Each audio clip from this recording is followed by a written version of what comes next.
ইয়ে কই দাদা। হ্যালো, আসসালামু আলাইকুম।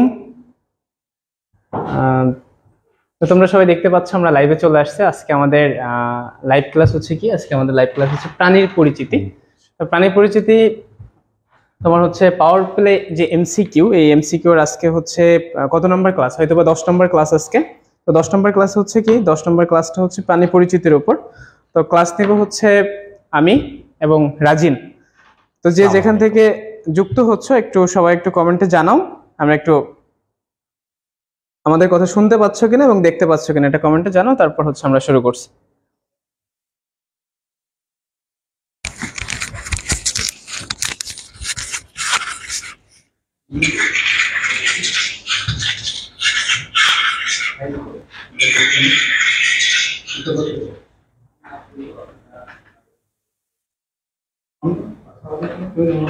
আসসালামু আলাইকুম। যারা যারা আজকে লাইভ সেশন দেখতেছো সবাই হচ্ছে একটা করে কমেন্ট করে ফেলো।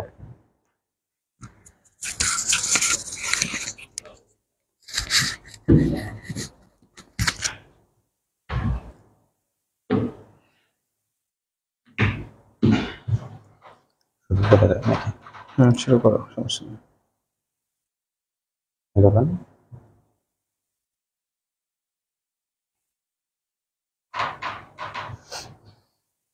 আচ্ছা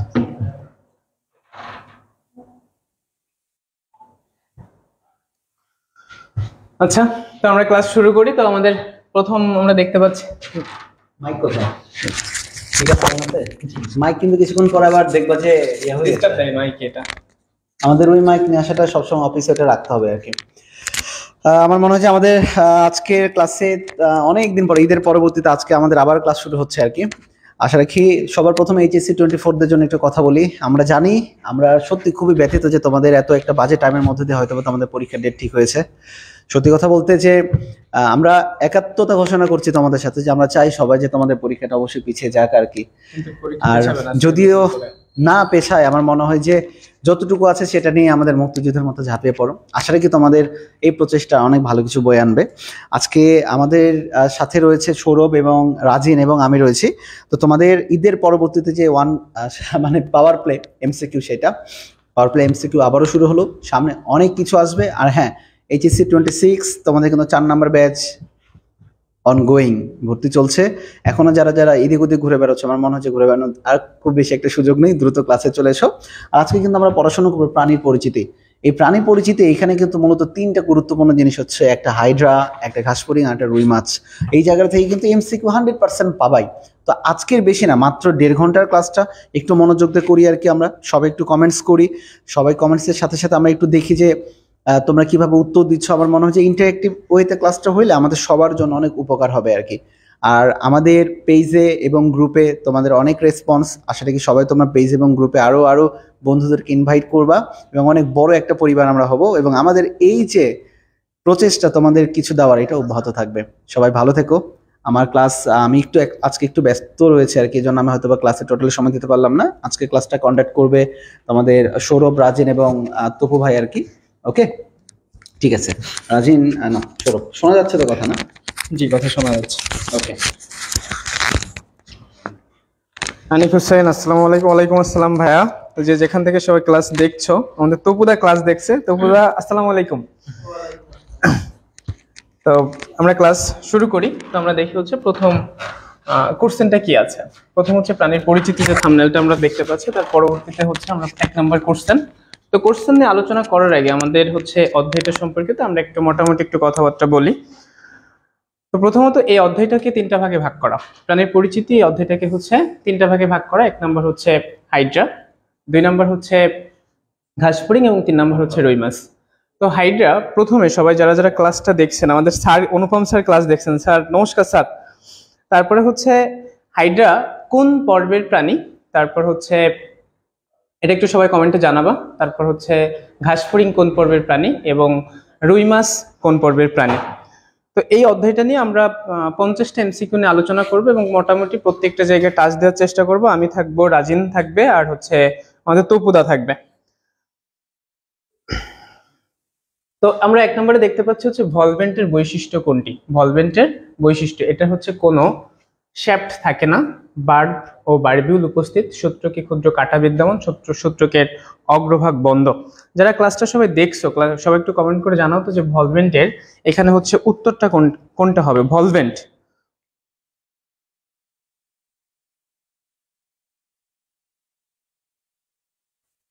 যারা ক্লাসটা দেখছো যে এটা হচ্ছে কোনটি, উত্তর কোনটি হবে, যে ভলভেন্টের বৈশিষ্ট্য কোনটি, কোনো শ্যাফট থাকে না, বার্ব ও বারবিউল উপস্থিত, সূত্রকে হচ্ছে ক্ষুদ্র কাটা বিদ্যমান, সূত্রকের অগ্রভাগ বন্ধ।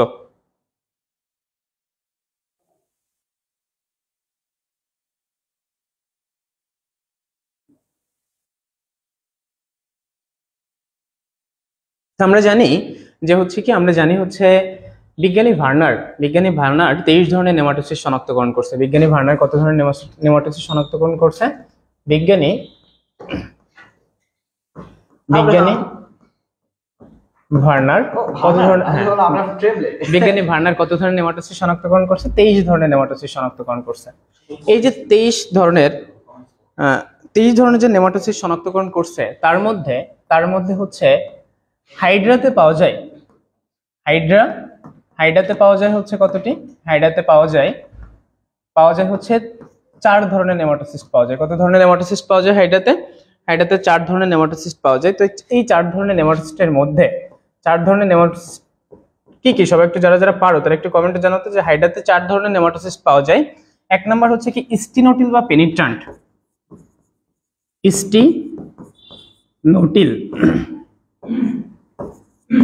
নোটিল, তারপর হচ্ছে ভলভেন্ট বা ডেসমোনিম,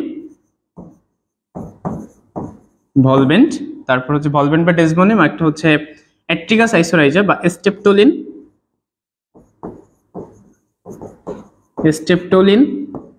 আর একটা হচ্ছে এস্টেরিওলিন।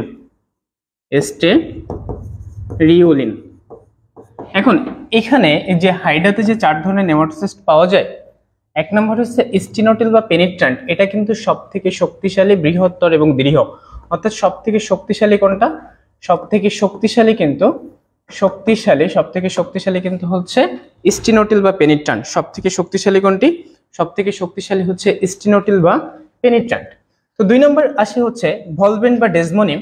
এই ভলভেন্ট বা ডেসমোনিম যখন এই যে সূত্রকটা যখন হাইড্রাতে 4 ধরনের যে নেমাটোসিস্ট পাওয়া যাচ্ছে, এই ভলভেন্ট বা ডেসমোনিমটা কিন্তু হচ্ছে ওই নিডোসাইটের অভ্যন্তরে যখন সে থাকে, সে কিন্তু হচ্ছে একটা মাত্র প্যাচে থাকে। কয়টা মাত্র প্যাচে থাকে?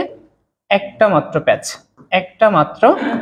প্যাচে থাকে। কয়টা মাত্র প্যাচে থাকে? একটা মাত্র প্যাচে থাকে। এবং পরবর্তীতে এই সূত্রকটা যখন বাইরে নিক্ষিপ্ত হয়, কোনো বস্তুকে সে ধরতে যায়, অর্থাৎ কাউকে সে আক্রমণ করতে যায়, তখন কিন্তু সে ওই বস্তুটাকে হচ্ছে এইভাবে প্যাঁচাই ফেলে।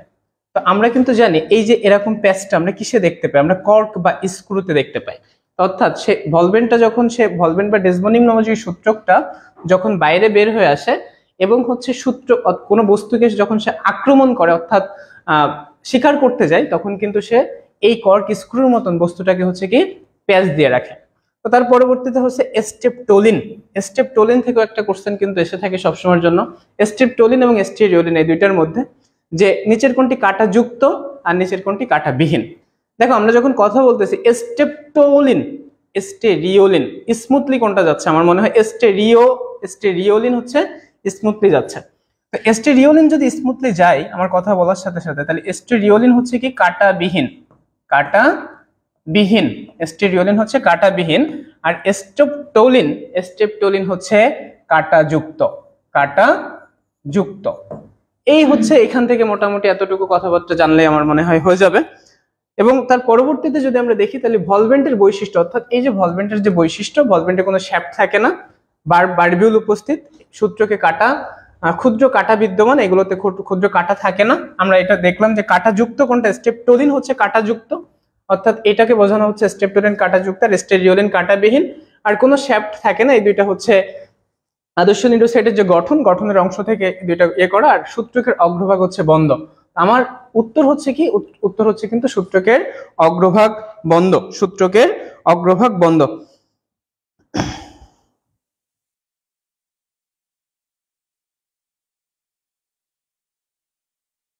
লাইভ কমেন্ট দেখতে পাচ্ছি না, পোলাপান কি কমেন্ট করে দাদা? সবাই পড়াশোনা করছে তো? আচ্ছা, তো যাই হোক, আমরা তার পরবর্তী কোশ্চেনে যদি চলে যাই, পরবর্তী কোশ্চেনটা কি আছে? পরবর্তী দেখে আমরা উত্তর পেয়ে গেছি। পরবর্তী কোশ্চেন হচ্ছে, একবার ব্যবহৃত নেমাটোসিস্টের পরিণতি কি হয়ে যায়? অর্থাৎ এই যে নেমাটোসিস্ট, এই নেমাটোসিস্ট যদি হচ্ছে হাইডা দেখা যাচ্ছে নিক্ষিপ্তকরণ করছে, বাট নিক্ষিপ্তকরণ করার পর সে হচ্ছে নিক্ষিপ্ত, অর্থাৎ নেমাটোসিস্ট কখন সে বের করবে তার বডি থেকে, অর্থাৎ নিউরোসাইট থেকে নেমাটোসিস্টটা কখন বের করবে? অর্থাৎ শিকার ধরার জন্য সে বের করতে পারে, আবার কি আত্মরক্ষা করার জন্য বের করতে পারে। তো শিকার ধরা এবং আত্মরক্ষার কাজে সে একবার বডি থেকে নিক্ষিপ্তকরণ করছে নেমাটোসিস্টটা। তো নেমাটোসিস্ট নিক্ষিপ্তকরণ করলেও সে তার কোনো কাজে এটাকে, অর্থাৎ নেমাটোসিস্টকে ব্যবহার করতে পারে নাই। তাহলে এই নেমাটোসিস্টকে পরবর্তীতে আবার নিউরোসাইটের অভ্যন্তরে কি প্রবেশ করবে নাকি করবে না? কখনোই কিন্তু এই নিউরোসাইটের অভ্যন্তরে কিন্তু নেমাটোসিস্ট প্রবেশ করবে না। নেমাটোসিস্টটা পরবর্তীতে কি হয়ে যাবে? নেমাটোসিস্টটা কিন্তু হচ্ছে শোষণ, অর্থাৎ তার দেহকোষ অর্থাৎ হাইডা কিন্তু নিজেকে কিন্তু ভক্ষণ করে ফেলে।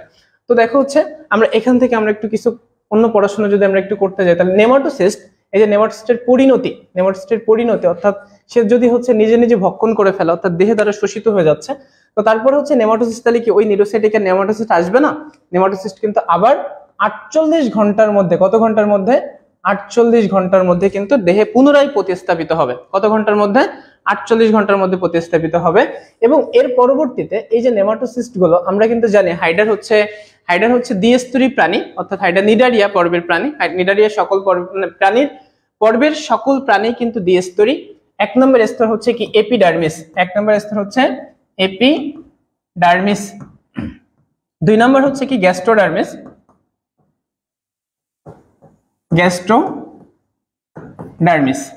এপিডার্মিস এবং গ্যাস্ট্রোডার্মিস। আমরা কিন্তু জানি কি যে এপিডার্মিসে, হাইডার এপিডার্মিসে কোষ থাকে কতটি? এপিডার্মিসে কোষ থাকে হচ্ছে 7টি। এপিডার্মিসে কোষ কতটি থাকে? 7টি।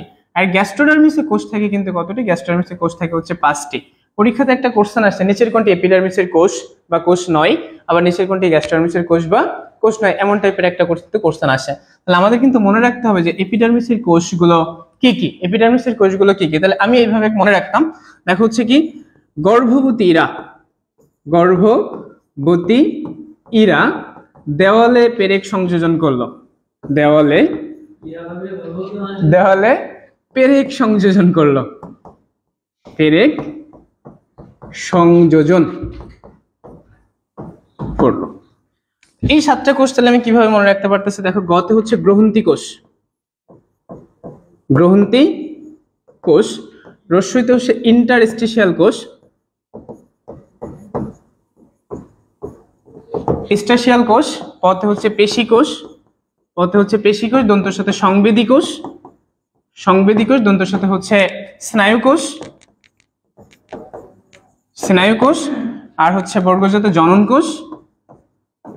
কোষ, আর দন্তনাত হচ্ছে নিডোসাইট। এই হচ্ছে 7টা কোষ। এরপরে হচ্ছে কি তাহলে গ্যাস্ট্রোডার্মিসের কোষ কি? গ্যাস্ট্রোডার্মিসের কোষ থাকে হচ্ছে 5টি। এপিডার্মিসের যে কোষগুলো আছে, এই কোষগুলোর থেকে 2টা কোষ থাকবে না। কি কি থাকবে না? জনন কোষ থাকবে না, আর কি থাকবে না? নিডোসাইট থাকবে না, অর্থাৎ এই 2টা কোষ কিন্তু থাকবে না। এখন কথা হচ্ছে, আমাদের বইতে প্রথমে কিন্তু লেখা আছে যে আমাদের এটাকে পুষ্টিকোষ বলে হয়তো বা বইতে লেখা আছে। তো এই এপিডার্মিসের যে হচ্ছে পেশিয়াবর্ণী কোষ, এই পেশিয়াবর্ণী কোষের কিন্তু আরেকটা নাম হচ্ছে পুষ্টিকোষ, অর্থাৎ এখানে কিছু খাদ্য পরিপাক হয়ে থাকে, এই জন্য কিন্তু একে পুষ্টিকোষ বলা হচ্ছে। তো এই যে কেন পুষ্টিকোষ বলা হচ্ছে, তাহলে এই যে এপিডার্মিসের যে, এই গ্যাস্ট্রোডার্মিসের যে প্রথম কোষ হচ্ছে পেশিয়াবর্ণী কোষকে কিন্তু 2টা ভাগে ভাগ করা যায়। কয়টা ভাগে ভাগ করা যায়? 2টা ভাগে ভাগ করা যায়। একটা হচ্ছে ফ্লাজেলীয় কোষ, আর একটা হচ্ছে ক্ষণপদীয় কোষ। একটা হচ্ছে ফ্লাজেলীয় কোষ আর একটা হচ্ছে কি ক্ষণপদীয় কোষ। আচ্ছা, এই মোটামুটি হচ্ছে নেমাটোসিস্টের এখান থেকে যদি আমরা জানতে পারি, তাহলে একবার যদি ব্যবহৃত হয়ে যায়, তাহলে তার পরিণতি কি হয়?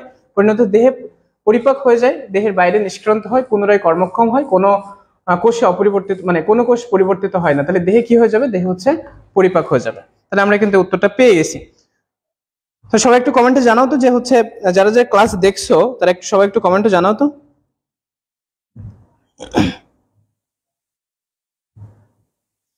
হ্যাঁ, গর্ভবতীরা, ওয়ালাইকুম আসসালাম।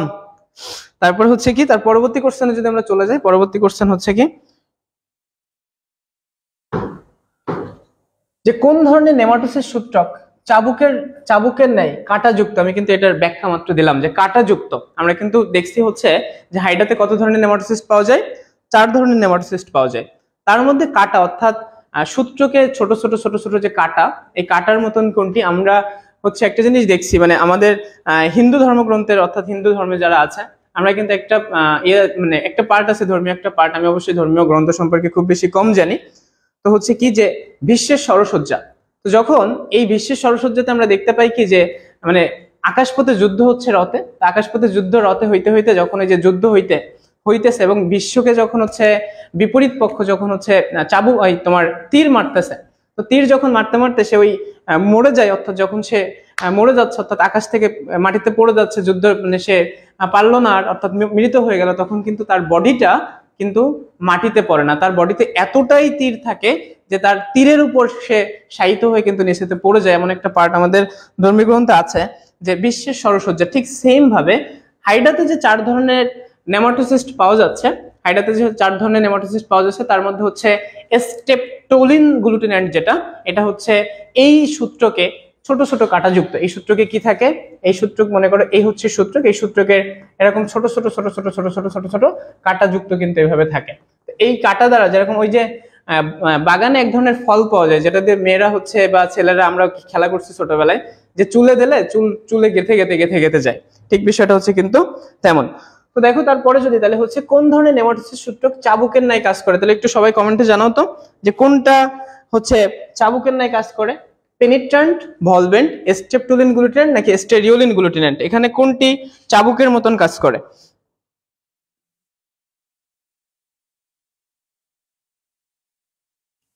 চাবুকের মতন কাজ করে কোনটি?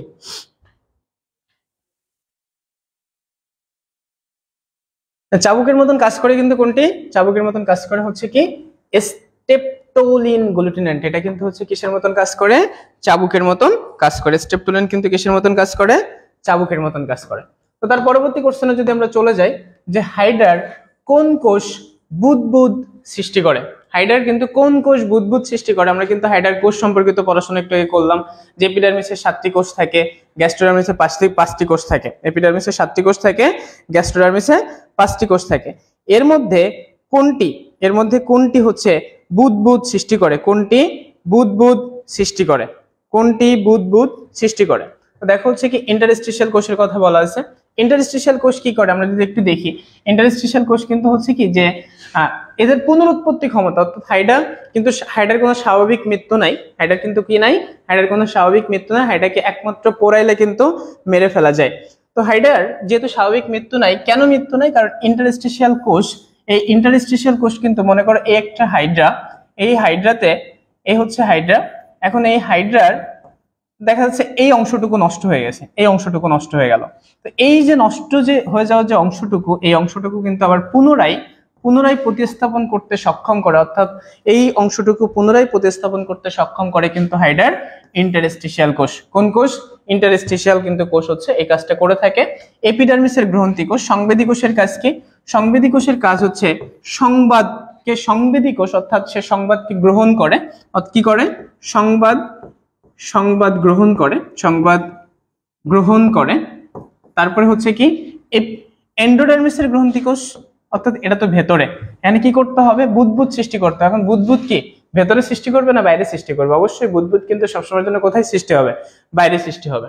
তাহলে এই যে এপিডার্মিসের যে গ্রন্থি কোষ, হয় উত্তর এটা হবে না এটা হবে, এখানে উত্তর কোনটা হবে সবাই একটু কমেন্ট করে জানাও তো যে 4 নম্বরের উত্তর কি হবে, এখানে 4 নম্বরের উত্তর কি হবে, এপিডার্মিসের গ্রন্থি কোষ নাকি হচ্ছে এন্ডোডার্মিসের গ্রন্থি কোষ?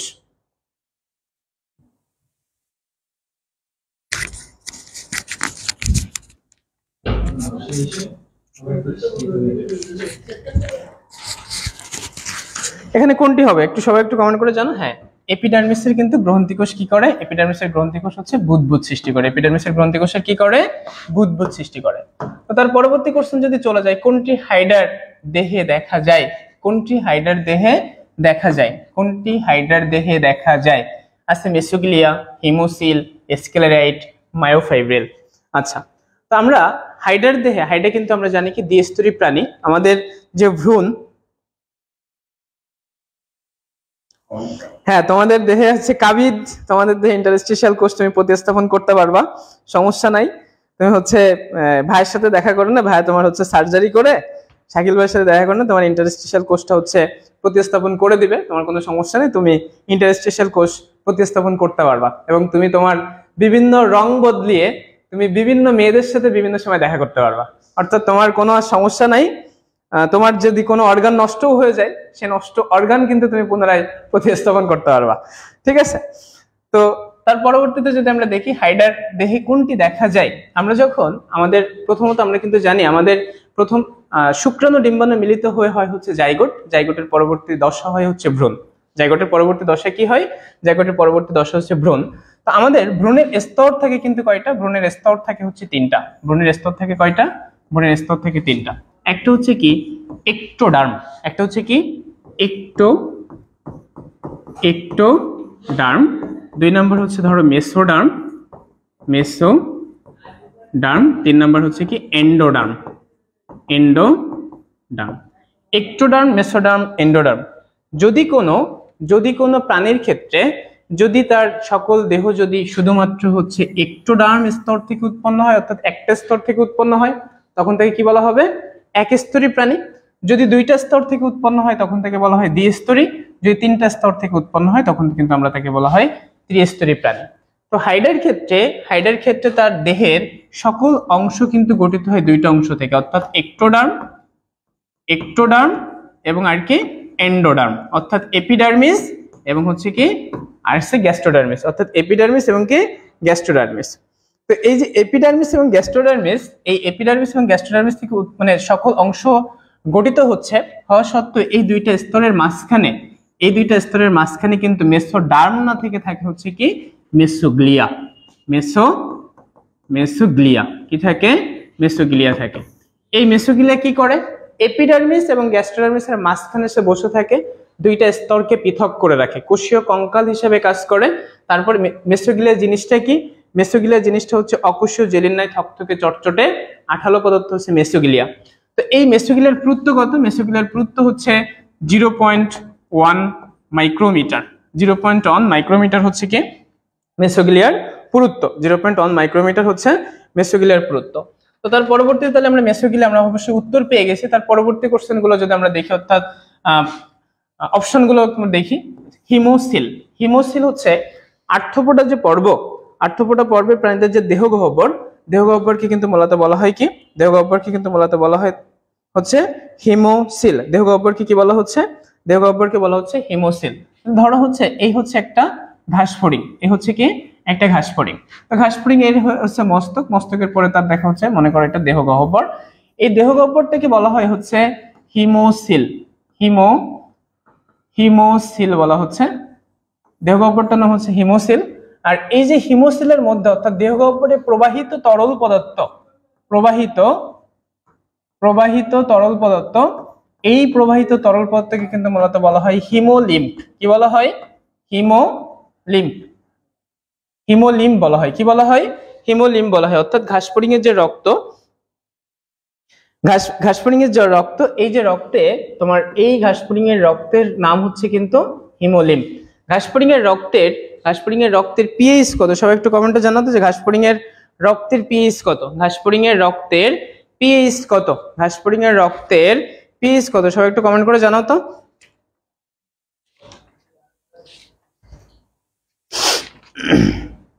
ঘাসফড়িং এর রক্তের পিএইচ কত, কমেন্ট আসছে না, অনেকদিন পরে তো আজকে হচ্ছে পোলাপন কমেন্ট করতেছে না। ঘাসফড়িং এর হচ্ছে কিন্তু ঘাসফড়িং এর রক্তের পিএইচ কত, ঘাসফড়িং এর রক্তের পিএইচ হচ্ছে 6 থেকে, ঘাসফড়িং এর রক্তের পিএইচ হচ্ছে কত, ঘাসফড়িং এর রক্তের পিএইচ হচ্ছে 6 থেকে 7, অর্থাৎ 6 থেকে 7 মানে কি, এটা কিন্তু হচ্ছে কি অ্যাসিডিও নাকি ক্ষারীয়, এটা কিন্তু হচ্ছে অ্যাসিডিও, এটা কিন্তু হচ্ছে কি অ্যাসিডিও। তো তার পরবর্তীতে যদি চলে যায় তাহলে হিমোলিম্ফ সম্পর্কে তো মোটামুটি আমরা পড়ে ফেলছি। আর স্ক্লেরাইট হচ্ছে এই যে ঘাসফড়িং এর দেহের প্রতিটি খণ্ডক, অর্থাৎ প্রতিটি খণ্ডককে মূলত বলা হয় হচ্ছে কি স্ক্লেরাইট। আর হচ্ছে মায়োফাইব্রিল হচ্ছে উপতন্তু, মায়োফাইব্রিল হচ্ছে কি উপতন্তু, যেটা অ্যাক্টিন এবং মায়োসিন নামক প্রোটিনের সমন্বয়ে গঠিত। কোথায় থাকে এটা? এটা কিন্তু আমাদের যে পেশিতে কিন্তু মায়োফাইব্রিল ধারণ করে। তো তার পরবর্তী কোশ্চেনে যদি আমরা চলে যাই, পরবর্তী কোশ্চেন কি আছে? হাইডার নিউরোসাইটের সবচেয়ে বেশি থাকে, নিউরোসাইট সবথেকে বেশি কোথায় থাকে? হাইডার যে নিউরোসাইট, এই নিউরোসাইট কিন্তু খুবই খুবই খুবই গুরুত্বপূর্ণ একটা জিনিস, কারণ নিউরোসাইট থেকে কিন্তু হচ্ছে পরীক্ষাতে সিকিউ এর কোশ্চেন আসে, পরীক্ষাতে এমসিকিউ এর কোশ্চেন আসে। তো এই যে হাইডার নিউরোসাইট সবথেকে থাকে কোথায় বেশি? হাইডার নিউরোসাইট সবথেকে কোথায় থাকে?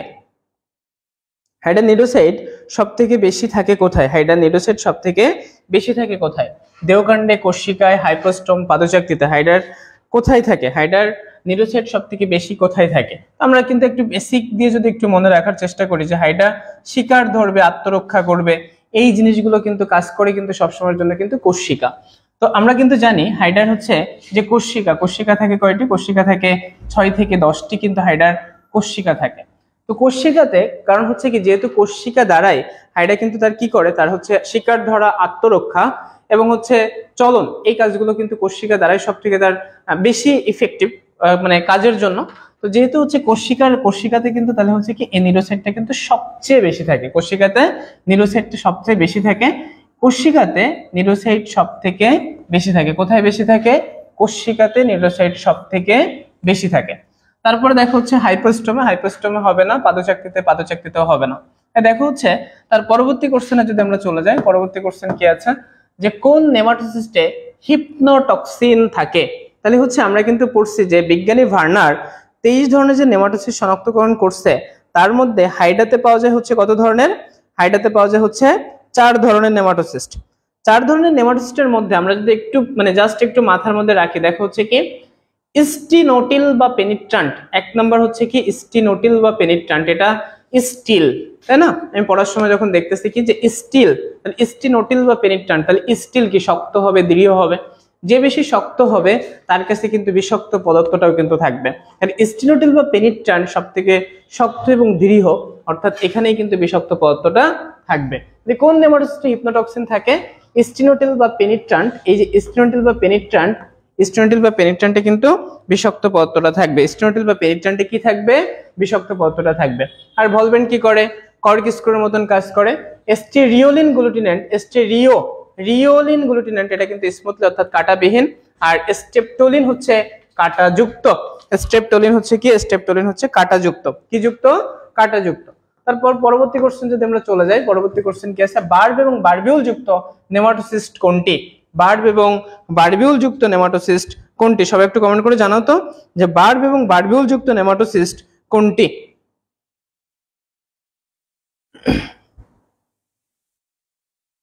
বার্ব এবং বারবিউল, এই বারবিউল কোথায় থাকে? বার্ব এবং বারবিউল কোথায় থাকে? বার্ব এবং বারবিউল জিনিসটা, বার্ব এবং বারবিউল থাকে কিন্তু কোথায়? বার্ব এবং বারবিউল থাকে কিন্তু হচ্ছে এই তোমার দেখো হচ্ছে কি কোথায় থাকবে? পেনিট্রান্টে থাকবে। উত্তর চলে আসছে না? কোথায় থাকবে? বার্ব এবং বারবিউল থাকবে কিন্তু হচ্ছে কোথায়? পেনিট্রান্টে থাকবে। কোথায় থাকবে? বার্ব বারবিউল পেনিট্রান্টে থাকে। বার্ব বারবিউল কোথায় থাকে?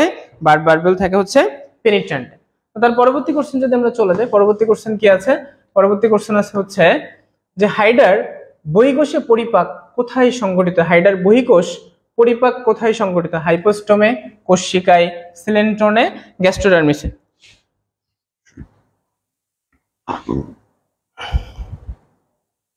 সবাই কমেন্টে জানাও তো এটার উত্তর কি হবে?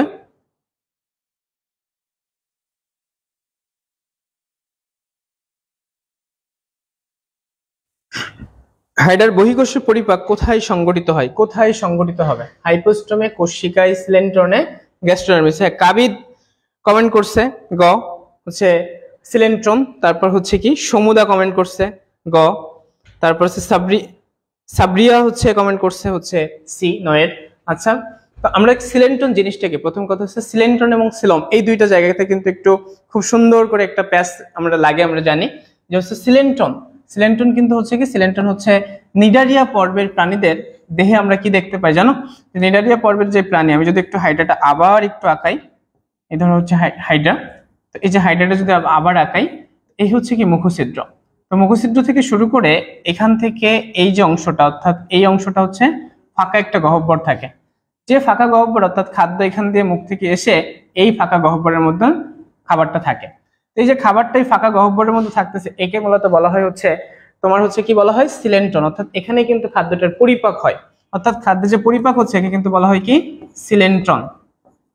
সিলেন্ট্রন তাহলে হচ্ছে কিভাবে সংজ্ঞাটা আমরা কিভাবে দেব, নিরারিয়া পর্বের প্রাণীদের এক প্রান্ত খোলা এবং এক প্রান্ত বন্ধ যে ফাঁকা যে গহ্বর তাকে কিন্তু মূলত বলা হচ্ছে কি সিলেন্ট্রন। তো সিলেন্ট্রনে কি হয়, সিলেন্ট্রনে হচ্ছে খাদ্যের হচ্ছে পরিপাক হয়। সিলেন্ট্রনে কি হয়, সিলেন্ট্রনে হচ্ছে খাদ্যের পরিপাক হয়। এই সিলেন্ট্রনকে আরো নামে ডাকা যায়, কি নামে ডাকা যায়, একে বলা হয় ব্লাইন্ড গাট বা ব্লাইন্ড স্যাক বলা যেতে পারে। কি বলা যেতে পারে, ব্লাইন্ড গাট বা ব্লাইন্ড স্যাক বলা যেতে পারে। আরেকটা নামে ডাকা হয় হচ্ছে গ্যাস্ট্রোভাস্কুলার গহ্বর বলা যায়। কি বলা যায়, গ্যাস্ট্রোভাস্কুলার গহ্বর, ব্লাইন্ড গাট বা ব্লাইন্ড স্যাক এবং হচ্ছে সিলেন্ট্রন। আরেকটা কোশ্চেন হচ্ছে কি সিলোম কাকে বলে। সিলোম হচ্ছে ত্রিস্তরী প্রাণীর ভ্রূণের মেসোরাম থেকে উৎপন্ন পেরিটোনিয়াম ঝিল্লি দ্বারা আবৃত গহ্বরকে কিন্তু মূলত বলা হয় হচ্ছে সিলোম। তাহলে সিলেন্ট্রন কি আর সিলোম কি, এটা অবশ্যই তোমরা আশা করি বুঝতে পারছো। তার পরবর্তী যদি যাই আমরা সিলোমের উপর ভিত্তি করে কিন্তু হচ্ছে আমাদের যে মেইন যে পর্বগুলো আছে পর্বগুলোকে কিন্তু আমরা তিনটা ভাগে ভাগ করতে পারি। একটা হচ্ছে অ্যাসিলোমেট, একটা হচ্ছে ইউসিলোমেট, একটা হচ্ছে সুডোসিলোমেট। অ্যাসিলোমেট মানে কি, বায়োলজির কোনো জায়গায় যদি অ্যা দ্বারা কোনো কথা শুরু হয় আমরা মনে রাখবো সেখানে নাই। তাহলে সিলোম নাই এমন পর্ব হচ্ছে কয়টা, এমন পর্ব হচ্ছে তিনটা। প্রথম যে পর্ব আমাদের মানে প্রধান পর্বের যে প্রথম যে তিনটা পর্ব অর্থাৎ পরিফেরা, নিডারিয়া এবং প্লাটিহেলমিনথিস, এই তিনটা পর্বতে কিন্তু কি থাকে না, সিলোম থাকে না। তারপর হচ্ছে কি সুডোসিলোমেট। সুডোসিলোমেট মানে কি, কখনো কখনো সিলোম থাকবে, কখনো কখনো সিলোম থাকবে না। তো এই 4 নম্বর পর্ব হচ্ছে কখনো কখনো সিলোম থাকে, কখনো কখনো সিলোম থাকে না, অর্থাৎ 4 নম্বর পর্বের নাম হচ্ছে কি নেমাটোডা। 4 নম্বর পর্বের নাম কি নেমাটোডা। আর দুইটা পর্ব আছে এখানে, আর দুইটা পর্ব হচ্ছে রোটিফেরা এবং কিরোনিক্কা। তার পরবর্তী পর্ব হচ্ছে ইউসিলোমেট অর্থাৎ প্রকৃত সিলোম যুক্ত 5 নম্বর পর্ব থেকে শুরু করে তোমার হচ্ছে 9 নম্বর পর্ব, অর্থাৎ মলাস্কা থেকে শুরু করে তোমার হচ্ছে কর্ডাটা পর্যন্ত। আরেকটা বেশি আছে সেটা হচ্ছে হেমিকর্ডাটা বলে আরেকটা হচ্ছে পর্বের কথা বলা আছে। তো তোমরা সবাই দুইটা জিনিস কমেন্ট করে জানাও তো যে প্রাণী জগতের প্রধান পর্ব এবং দ্বিতীয় বৃহত্তম পর্ব এই দুইটা কি কি, প্রাণী জগতের প্রধান পর্ব আর দ্বিতীয় বৃহত্তম অর্থাৎ বৃহত্তম এবং দ্বিতীয় বৃহত্তম পর্ব কোনটা কোনটা। তাহলে আমরা কিন্তু পেয়ে গেছি, তাহলে বহিঃকোষীয় পরিপাক কোথায় সংগঠিত হয়, সিলেন্ট্রনে সংগঠিত হয়। তার পরবর্তী কোশ্চেনে যদি আমরা চলে যাই, কোন প্রাণী অযৌন এবং যৌন দুভাবেই প্রজনন করতে সক্ষম, কোন প্রাণী অযৌন এবং যৌন দুভাবেই প্রজনন করতে সক্ষম। এখানে তোমরা একটু দেখতে পাচ্ছ হয়তো, তো কমেন্টে জানাও তো যে কোনটা হবে। 1 নম্বরে আমরা কি দেখতে পাচ্ছি, হাইডা দেখতে পাচ্ছি। 2 নম্বর হচ্ছে রুই মাছ দেখতে পাচ্ছি। 3 নম্বর ঘাসফড়িং এবং মৌমাছি। কোন প্রাণী অযৌন এবং যৌন দুইভাবে তার হচ্ছে প্রজনন সক্ষম অর্থাৎ প্রজননে অংশগ্রহণ করতে পারে, দুইভাবে প্রজননে অংশগ্রহণ করতে পারে। আমরা কিন্তু জানি হচ্ছে কি মানে প্রজনন দুই ধরনের, একটা হচ্ছে অযৌন এবং যৌন। তো অযৌন জনন হয়ে থাকে, অযৌন জনন সাধারণত হয় কিন্তু কিসের মাধ্যমে, মুকুলের মাধ্যমে। কিসের মাধ্যমে হয়, মুকুলের মাধ্যমে। আর যৌন জনন অর্থাৎ শুক্রাণু ডিম্বাণুর মিলন। যৌন জনন অর্থাৎ কি শুক্রাণু ডিম্বাণুর মিলন। তো আমরা হাইডাতে সাধারণত দেখতে পাই হচ্ছে কি, হাইডাতে সাধারণত দেখতে পাই হচ্ছে যৌন জনন এবং অযৌন জনন। হাইডার এই যে মুকুলটা সৃষ্টি হয়, এই মুকুলটা কখন সব থেকে সৃষ্টি বেশি হয়, অর্থাৎ মুকুলটা সৃষ্টি কখন হয়, যখন গ্রীষ্মকালে, যখন হাইডা পর্যাপ্ত পরিমাণ খাদ্য পেয়ে থাকে। গ্রীষ্মকালে যখন কি হাইডা পর্যাপ্ত পরিমাণ খাদ্য পায় তখন তার এপিডার্মিস হইতে একটা কোষ ফেটে অর্থাৎ কোষ ফেটে যাবে, সেখান থেকে মুকুল, সেই মুকুলটা আস্তে আস্তে পরিণত হয়ে মাতার সমগুণ সম্পন্ন হলে সে কিন্তু তার দেহ থেকে বেরিয়ে যায় এবং পূর্ণাঙ্গ হাইডাতে কনভার্ট করবে। তারপরে হচ্ছে অযৌন জনন, অযৌন জনন চলে গেল। তারপর হচ্ছে যৌন জনন অর্থাৎ শুক্রাণু ডিম্বাণুর মিলন। এই হাইডার যে যৌন জননের জন্য শুক্রাণু যে ডিম্বাণু, একই হাইডাতে শুক্রাণু ডিম্বাণু উৎপন্ন হইলেও কিন্তু এরা হচ্ছে কিন্তু একই সাথে পরিপক্ক হয় না। এই জন্য কিন্তু একটা হচ্ছে হাইডার দেহে শুক্রাণু ডিম্বাণু থাকলেও তারা কিন্তু একই সাথে যেহেতু পরিপক্ক হয় না, এই জন্য কিন্তু এরা কিন্তু ভিন্নবাসী। এরা কিন্তু কি ভিন্নবাসী। তো হাইডার যে যৌন জননটা, এই যৌন জননটা কিন্তু কখন হয়, হেমন্তকাল আর হচ্ছে কোন কাল, আর হচ্ছে শীতকাল। হেমন্তকাল এবং শীতকাল। আর মুকুলটা কোথায়, মুকুলটা হচ্ছে গ্রীষ্মকাল। কোন কাল, গ্রীষ্মকাল। তো আমি 10টা কোশ্চেন সলভ করলাম, এরপর রাজিন আসবে, তারপর আমরা আবার আসবো, আমি আবার ক্লাস নিতে আসবো। তো সবাই একটু কমেন্ট করো, রাজিন আসো।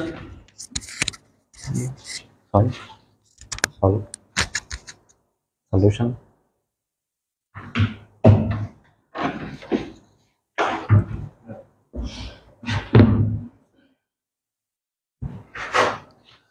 আসসালামু আলাইকুম, আশা করি সবাই ভালো আছো। এখন পর্যন্ত যারা লাইভে আছে একটু কমেন্টস করে জানাই ফেলো যে কারা কারা এখনো লাইভ দেখতেছো।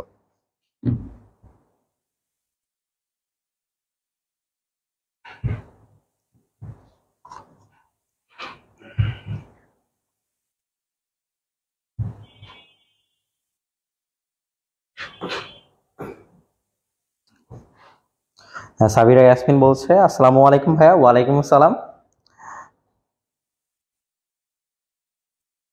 আচ্ছা, আমরা এখন 11 নম্বর কোয়েশ্চেন থেকে শুরু করব।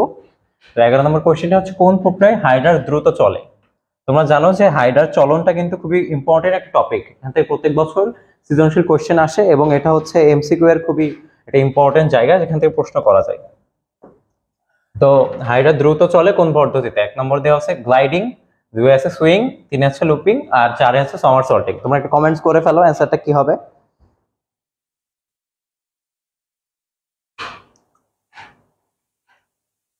কমেন্ট আসছে না, কমেন্ট আসছে না। আচ্ছা আচ্ছা, এখন এখানে হচ্ছে 4টা অপশন দেওয়া আছে গ্লাইডিং, সুইং, লুপিং আর সমারসল্টিং। এর মধ্যে মোস্ট ইম্পর্টেন্ট হচ্ছে লুপিং আর সমারসল্টিং। এই একটা কোয়েশ্চেনের মধ্যে প্রত্যেকটা জিনিস যদি তোমরা ডিফারেন্স করে পড়ো তাহলে কিন্তু খুব ইজি হবে। এই লুপিং চলনটা কিন্তু হচ্ছে তোমার খুবই মানে স্লোলি চলে আর হচ্ছে আস্তে চলে। মানে যখন হচ্ছে তারা মানে অধিক দূরত্ব অতিক্রম করবে তখন হচ্ছে লুপিং চলনে বা ডিগবাজি চলনে হচ্ছে এই চলনটি করে থাকে হাইড্রারা।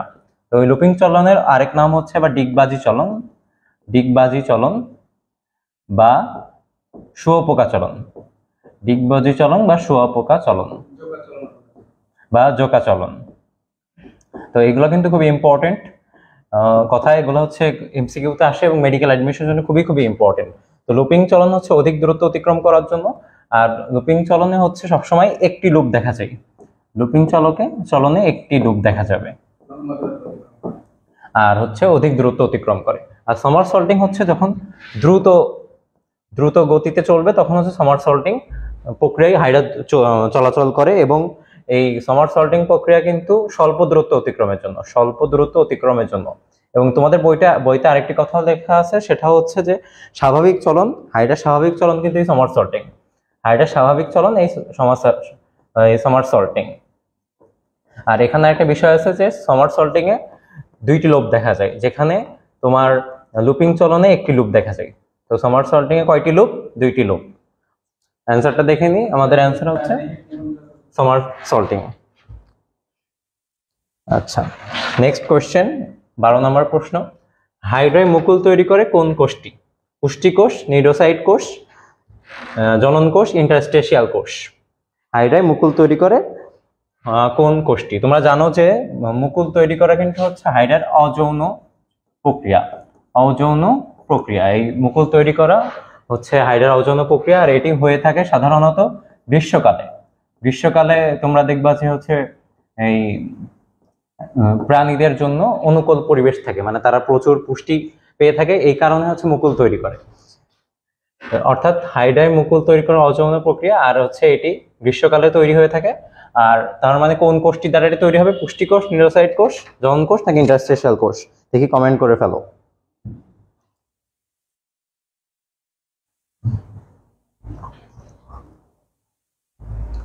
তোমাদের কাছ থেকে তো আমরা বেশি কমেন্টস চাচ্ছি। হ্যাঁ, সাবিরা ইয়াসমিন বলছে 12 ডি, আবু তাসলিম বলছে 12 ইন্টারস্টেশিয়াল কোষ। হ্যাঁ, তোমাদের অ্যান্সার সঠিক হয়েছে। ইন্টারস্টেশিয়াল কোষই হচ্ছে হাইড্রায় মুকুল তৈরি করে। আর ইন্টারস্টেশিয়াল কোষ হচ্ছে যে কোনো কোষে পরিণত হওয়ার ক্ষমতা রাখে, যে কোনো কোষে পরিণত হতে পারবে এই ইন্টারস্টেশিয়াল কোষ। আর ইন্টারস্টেশিয়াল কোষের আর এই যে প্রত্যেক 48 দিন পর হাইড্রার সকল কোষ চেঞ্জ হয়ে যায়। হাইড্রার সকল এই ইন্টারস্টেশিয়াল কোষের মাধ্যমে, সেটাকে বলা হয় টটিপটেন্সি। আর এই টটিপটেন্সি হচ্ছে তোমার হাইড্রার একটি বিশেষ বৈশিষ্ট্য। তার মানে টটিপটেন্সি হয়ে থাকে ইন্টারস্টেশিয়াল কোষের মাধ্যমে। 12 নম্বর কোশ্চেনের অ্যান্সার ইন্টারস্টেশিয়াল কোষ। নেক্সট কোশ্চেন, কোন কোষের কারণে হাইড্রাকে অমর প্রাণী বলা হয়? সবাই কমেন্টে জানাই ফেলো। এটা খুবই ইজি কোশ্চেন, একটু আগে পড়ানো হলো।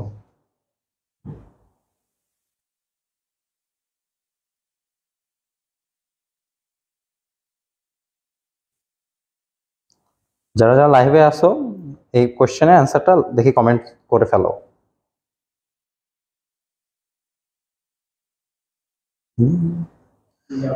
আবু তাসলিম বলছে ইন্টারস্টেশিয়াল। হ্যাঁ,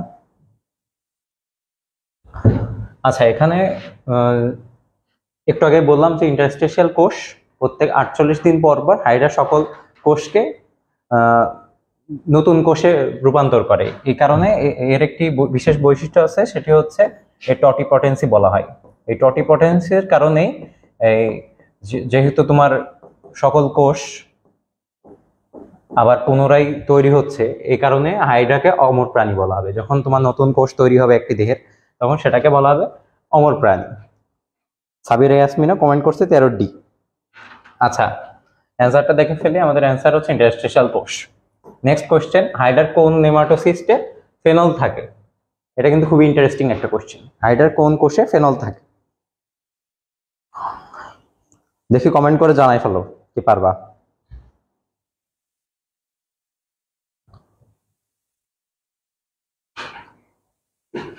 আচ্ছা, তোমাদেরকে একটা ইন্টারেস্টিং জিনিস দেখাই, সেটা হচ্ছে যে আমরা জানি নিমাটোসিস্টে হচ্ছে একটি নিমাটোসিস্টে থাকে আমাদের হিপনোটক্সিন। এই হিপনোটক্সিন নেমাটোসিস্টের একটি বিশেষ বৈশিষ্ট্য। এই হিপনোটক্সিনে তৈরি হয় হচ্ছে প্রোটিন আর ফেনল দ্বারা। হিপনোটক্সিন তৈরি হয় প্রোটিন প্লাস ফেনল দ্বারা। অর্থাৎ তার মানে এটি বোঝাচ্ছে যে যে নেমাটোসিস্টে আমার হিপনোটক্সিন আছে সেটাতেই হচ্ছে ফেনল থাকবে। এটা কিন্তু খুবই একটা আইকিউবের কোশ্চেন, যে হিপনোটক্সিন প্রোটিন আর ফেনল দ্বারা তৈরি, অর্থাৎ হাইড্রার কোন নেমাটোসিস্টে ফেনল থাকে? আমরা সবাই জানি হিপনোটক্সিন থাকে হচ্ছে আমাদের পেনিট্রেন্ট। পেনিট্রেন্টে আমাদের হিপনোটক্সিন থাকে, অর্থাৎ তার মানে ফেনলও থাকবে এই পেনিট্রেন্টে। আর আমাদের এই পেনিট্রেন্টের অপর নাম হচ্ছে স্টিনোটিল। এটা মাথায় রাখবা, পেনিট্রেন্টের অপর নাম স্টিনোটিল।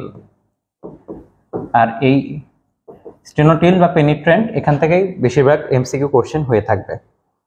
14C অ্যান্সার দিচ্ছ সবাই। আবু তাসলিম, সাবিরা ইয়াসমিন, হ্যাঁ তোমাদের উত্তর সঠিক আছে। অর্থাৎ হাইড্রার কোন কোষে নেমাটোসিস্টে ফেনল থাকবে? সেটা হচ্ছে পেনিট্রেন্ট। নেক্সট কোশ্চেন, কোন অংশটি ঘাস ফড়িং এর পৌষ্টিক নালীর প্রোক্টাডিয়ামের অন্তর্ভুক্ত? আচ্ছা, এবার আমাদের কোশ্চেন চলে গেছে ঘাস ফড়িং এর দিকে। এখন আমরা জানি ঘাস ফড়িং এর পৌষ্টিক নালী 3টি ভাগে বিভক্ত। তারা হচ্ছে স্টোমোডিয়াম, এক নম্বর হচ্ছে স্টোমোডিয়াম, আর এরা কিন্তু অগ্রভাগ। স্টোমোডিয়াম হচ্ছে অগ্রভাগ। নেক্সটে থাকবে আমাদের মেসেন্টেরন,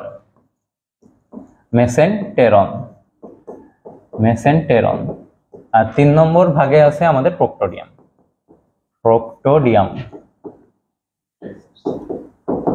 অর্থাৎ এখানে কোশ্চেন হচ্ছে কোন অংশটি ঘাস ফড়িং এর পৌষ্টিক নালীর প্রোক্টোডিয়ামের অন্তর্ভুক্ত। এখন এখানে অপশন আছে ক্রপ, গলবিল, গিজার্ড আর রেকটাম। এটা হবে রেকটাম। এখন হচ্ছে আমাদের বলছিলাম যে ঘাস ফড়িং এর পৌষ্টিক নালীর 3টি অংশ, তারা হচ্ছে স্টোমোডিয়াম বা অগ্র পৌষ্টিক নালী, দেন হচ্ছে মেসেন্টেরন, আর লাস্টে হচ্ছে প্রোক্টোডিয়াম। এখন আমাদের এই স্টোমোডিয়ামের যেগুলো অংশ, তারা হচ্ছে যে মুখছিদ্র, দেন আসে হচ্ছে আমাদের গলবিল, তারপর হচ্ছে গ্রাসনালী আর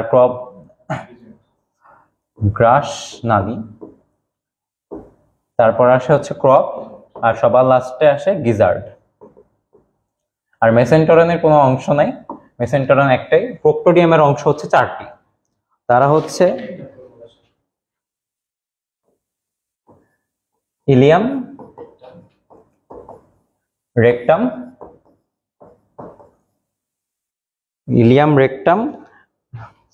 কোলন, পায়োছিদ্র।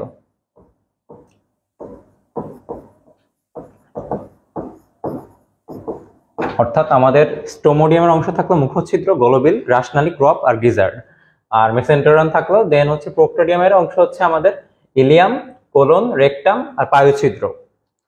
এখন এখান থেকে তো দেখে আমরা বুঝে যাচ্ছি ক্রপ, গিজার্ড, গলবিল তিনটাই হচ্ছে আমাদের স্টোমোডিয়ামের অংশ। স্টোমোডিয়ামের অংশ। শুধু বেঁচে থাকলো হচ্ছে রেকটাম, অর্থাৎ রেকটাম হচ্ছে প্রোক্টোডিয়ামের অংশ।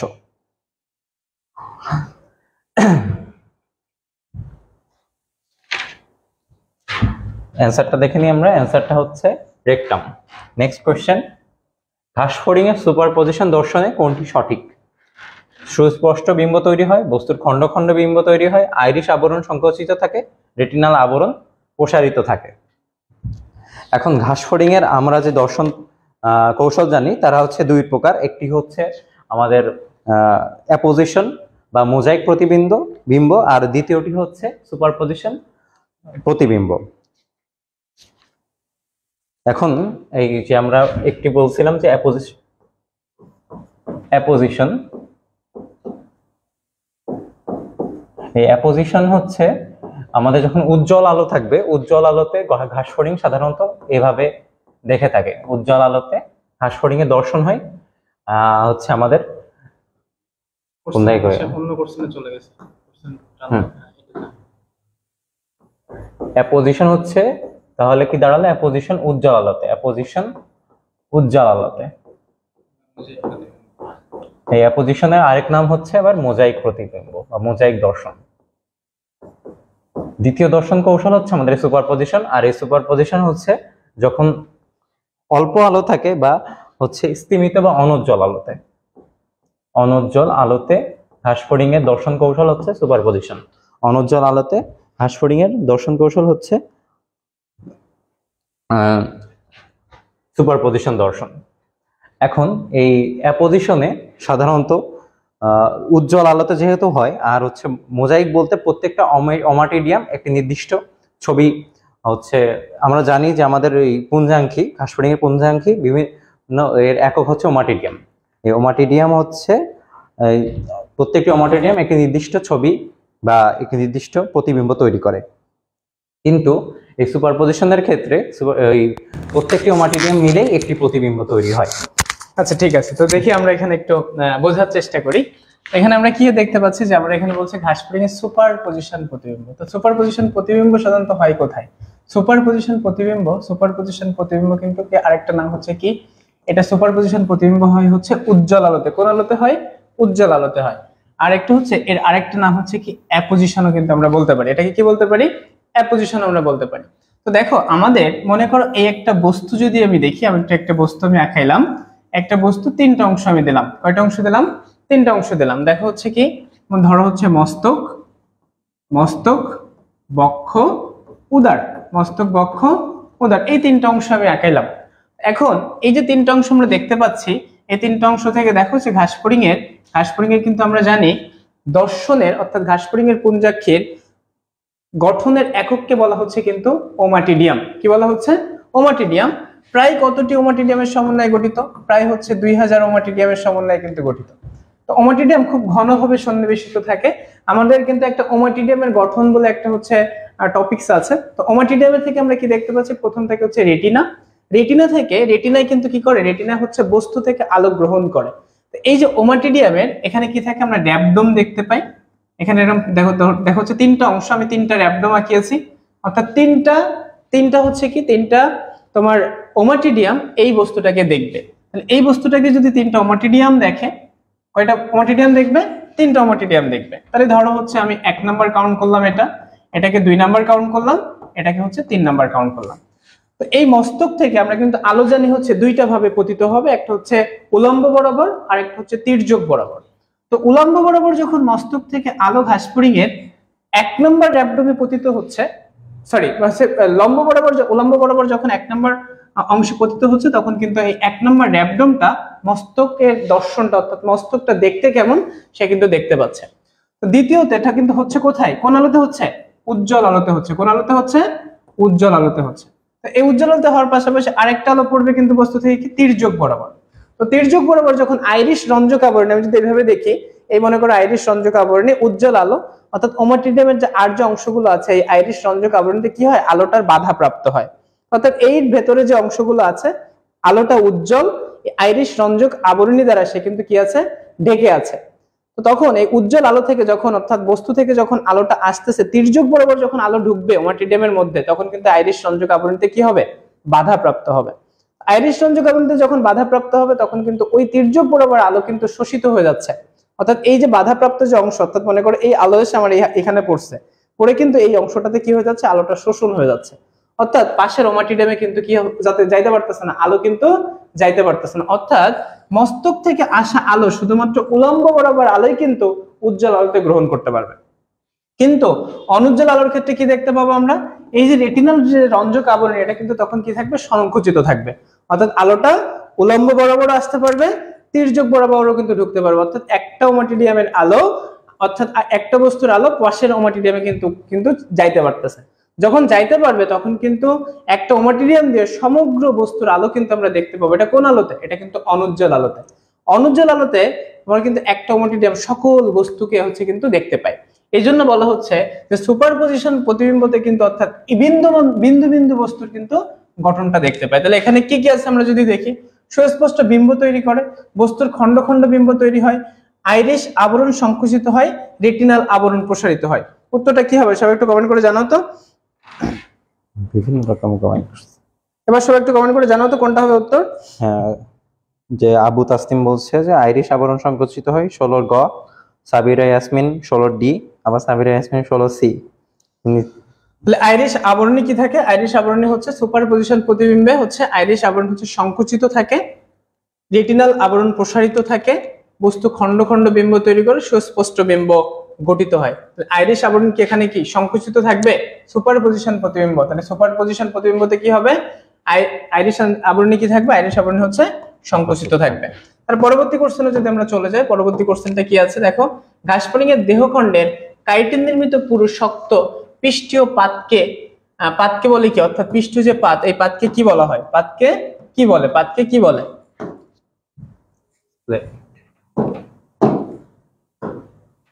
যায় না কেন বাবা?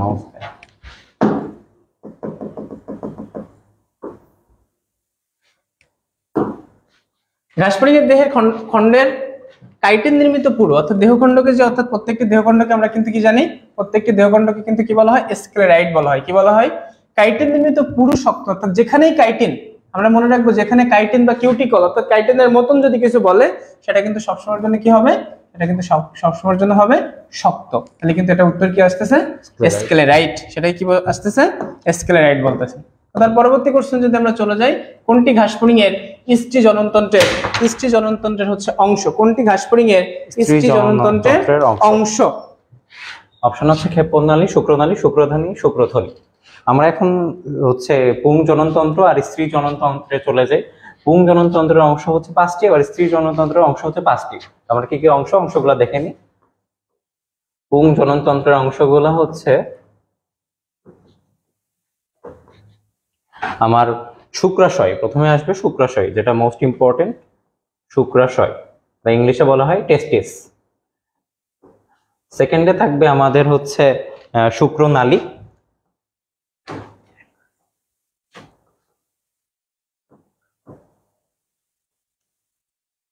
তারপর হচ্ছে আমাদের ক্ষেপণনালী,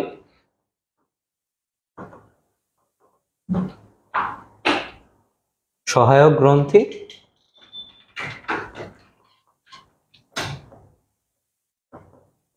আর 5 নম্বর যেটা সেটা হচ্ছে শুক্রথলি। অর্থাৎ এখানে কিন্তু শুক্র দিয়েই হচ্ছে তিনটি অপশন, পুং জননতন্ত্রের 3টি অংশ, যার শুরু হচ্ছে শুক্র দিয়ে, মানে শুক্রাশয়, শুক্রনালী, ক্ষেপণনালী, সহায়ক গ্রন্থি। এরকম স্ত্রী জননতন্ত্রের 5টি অংশ রয়েছে। 5টি অংশ হচ্ছে, প্রথমে আছে ডিম্বনালী, তারপরে আছে হচ্ছে এই একইভাবে আছে হচ্ছে ডিম্বাশয়,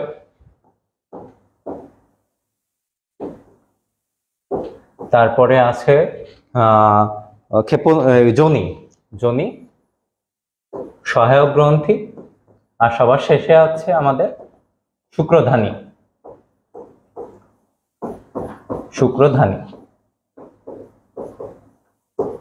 এখানে একটা জিনিস খেয়াল করো, শুক্র কিন্তু সাধারণত পুং জননতন্ত্রের সাথে সম্পর্কিত হচ্ছে অঙ্গাণুগুলোর নাম হয়ে থাকে বা অঙ্গগুলোর নাম হয়ে থাকে, কিন্তু এখানে দেখতে পাচ্ছি যে শুক্রধানী কিন্তু স্ত্রী জননতন্ত্রের অংশ। এই শুক্রধানীতে কিন্তু হচ্ছে তোমার এই সঙ্গমকালে পুরুষ ঘাসফড়িং থেকে শুক্রাণু কিছু সময়ের জন্য এখানে কিন্তু জমা হয়, কিছু সময়ের জন্য শুক্রাণু জমা হয়ে থাকে, এই কারণে একে বলা হয় শুক্রধানী। তার মানে এখানে কিন্তু কনফিউজ হওয়া যাবে না এই শুক্রনালী বাকি যেগুলো অঙ্গ আছে সেগুলো হচ্ছে পুংজননতন্ত্র, শুধুমাত্র শুক্রধানী হচ্ছে স্ত্রী জননতন্ত্রের অংশ। যেমন পুংজনন, আর বাকি নামগুলো কিন্তু অনেকটা পুংজননতন্ত্র আর স্ত্রী জননতন্ত্রের কিন্তু কাছাকাছি আছে, যেমন শুক্রাশয়, ডিম্বাশয়, শুক্রনালী, ডিম্বনালী। তার মানে আমার হচ্ছে কোনটি ঘাসফড়িং স্ত্রী জননতন্ত্রের অংশ, সেটি হচ্ছে শুক্রধানী। আর বাকি যে তিনটা আছে ক্ষেপণনালী, শুক্রনালী, শুক্রথলি, তিনটাই হচ্ছে ঘাসফড়িং এর পুংজননতন্ত্রের অংশ। অ্যান্সার হচ্ছে আবু তাসলিম 18 গ, শুক্রধানী, সাবিরা ইয়াসমিন 18 সি। হ্যাঁ, অ্যান্সার ঠিক আছে। 19 নম্বর কোশ্চেন, ঘাসফড়িং নিম্ফ থেকে পূর্ণাঙ্গ পরিণত হতে কতবার খোলস ত্যাগ করে? আচ্ছা, ঘাসফড়িং কিন্তু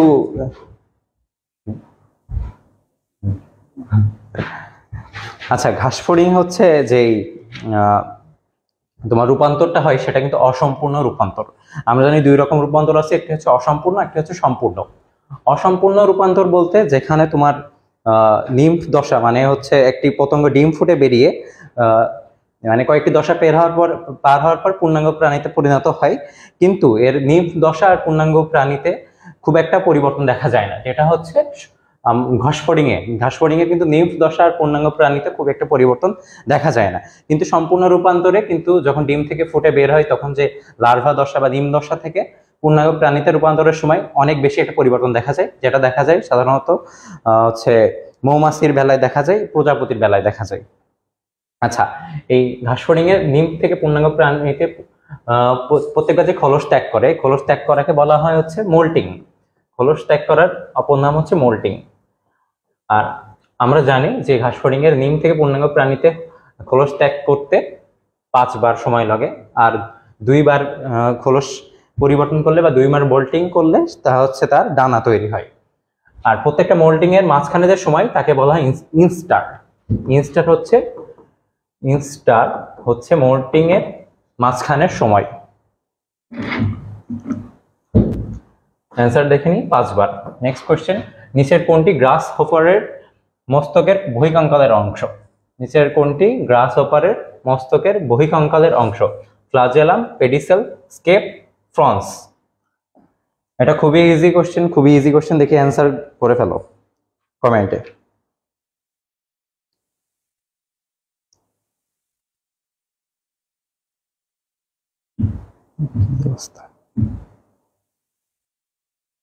বিশের ঘ আবু তাসলিম। হ্যাঁ, বিশের ঘ হচ্ছে অ্যান্সার হবে, কারণ বাকি তিনটা হচ্ছে ঘাসফড়িং এর অ্যান্টেনার অংশ। ঘাসফড়িং এর অ্যান্টেনার অংশ হচ্ছে ফ্লাজেলাম, স্কেপ, পেডিসেল, আর ফ্রন্স হচ্ছে গ্রাসহপারের মস্তকের বহিঃকঙ্কালের অংশ। আচ্ছা, ফ্রন্স। 21 নম্বর কোশ্চেন, ঘাসফড়িং এর হেপাটিক সিকার সংখ্যা কয়টি? 12, 13, 14, 15। এই কোশ্চেনটা কিন্তু বহুবার মেডিকেল অ্যাডমিশন টেস্টে আসছে, যে ঘাসফড়িং এর হেপাটিক সিকার সংখ্যা কয়টি। এই হেপাটিক সিকা কিন্তু ঘাসফড়িং এর একটি বিশেষ পৌষ্টিক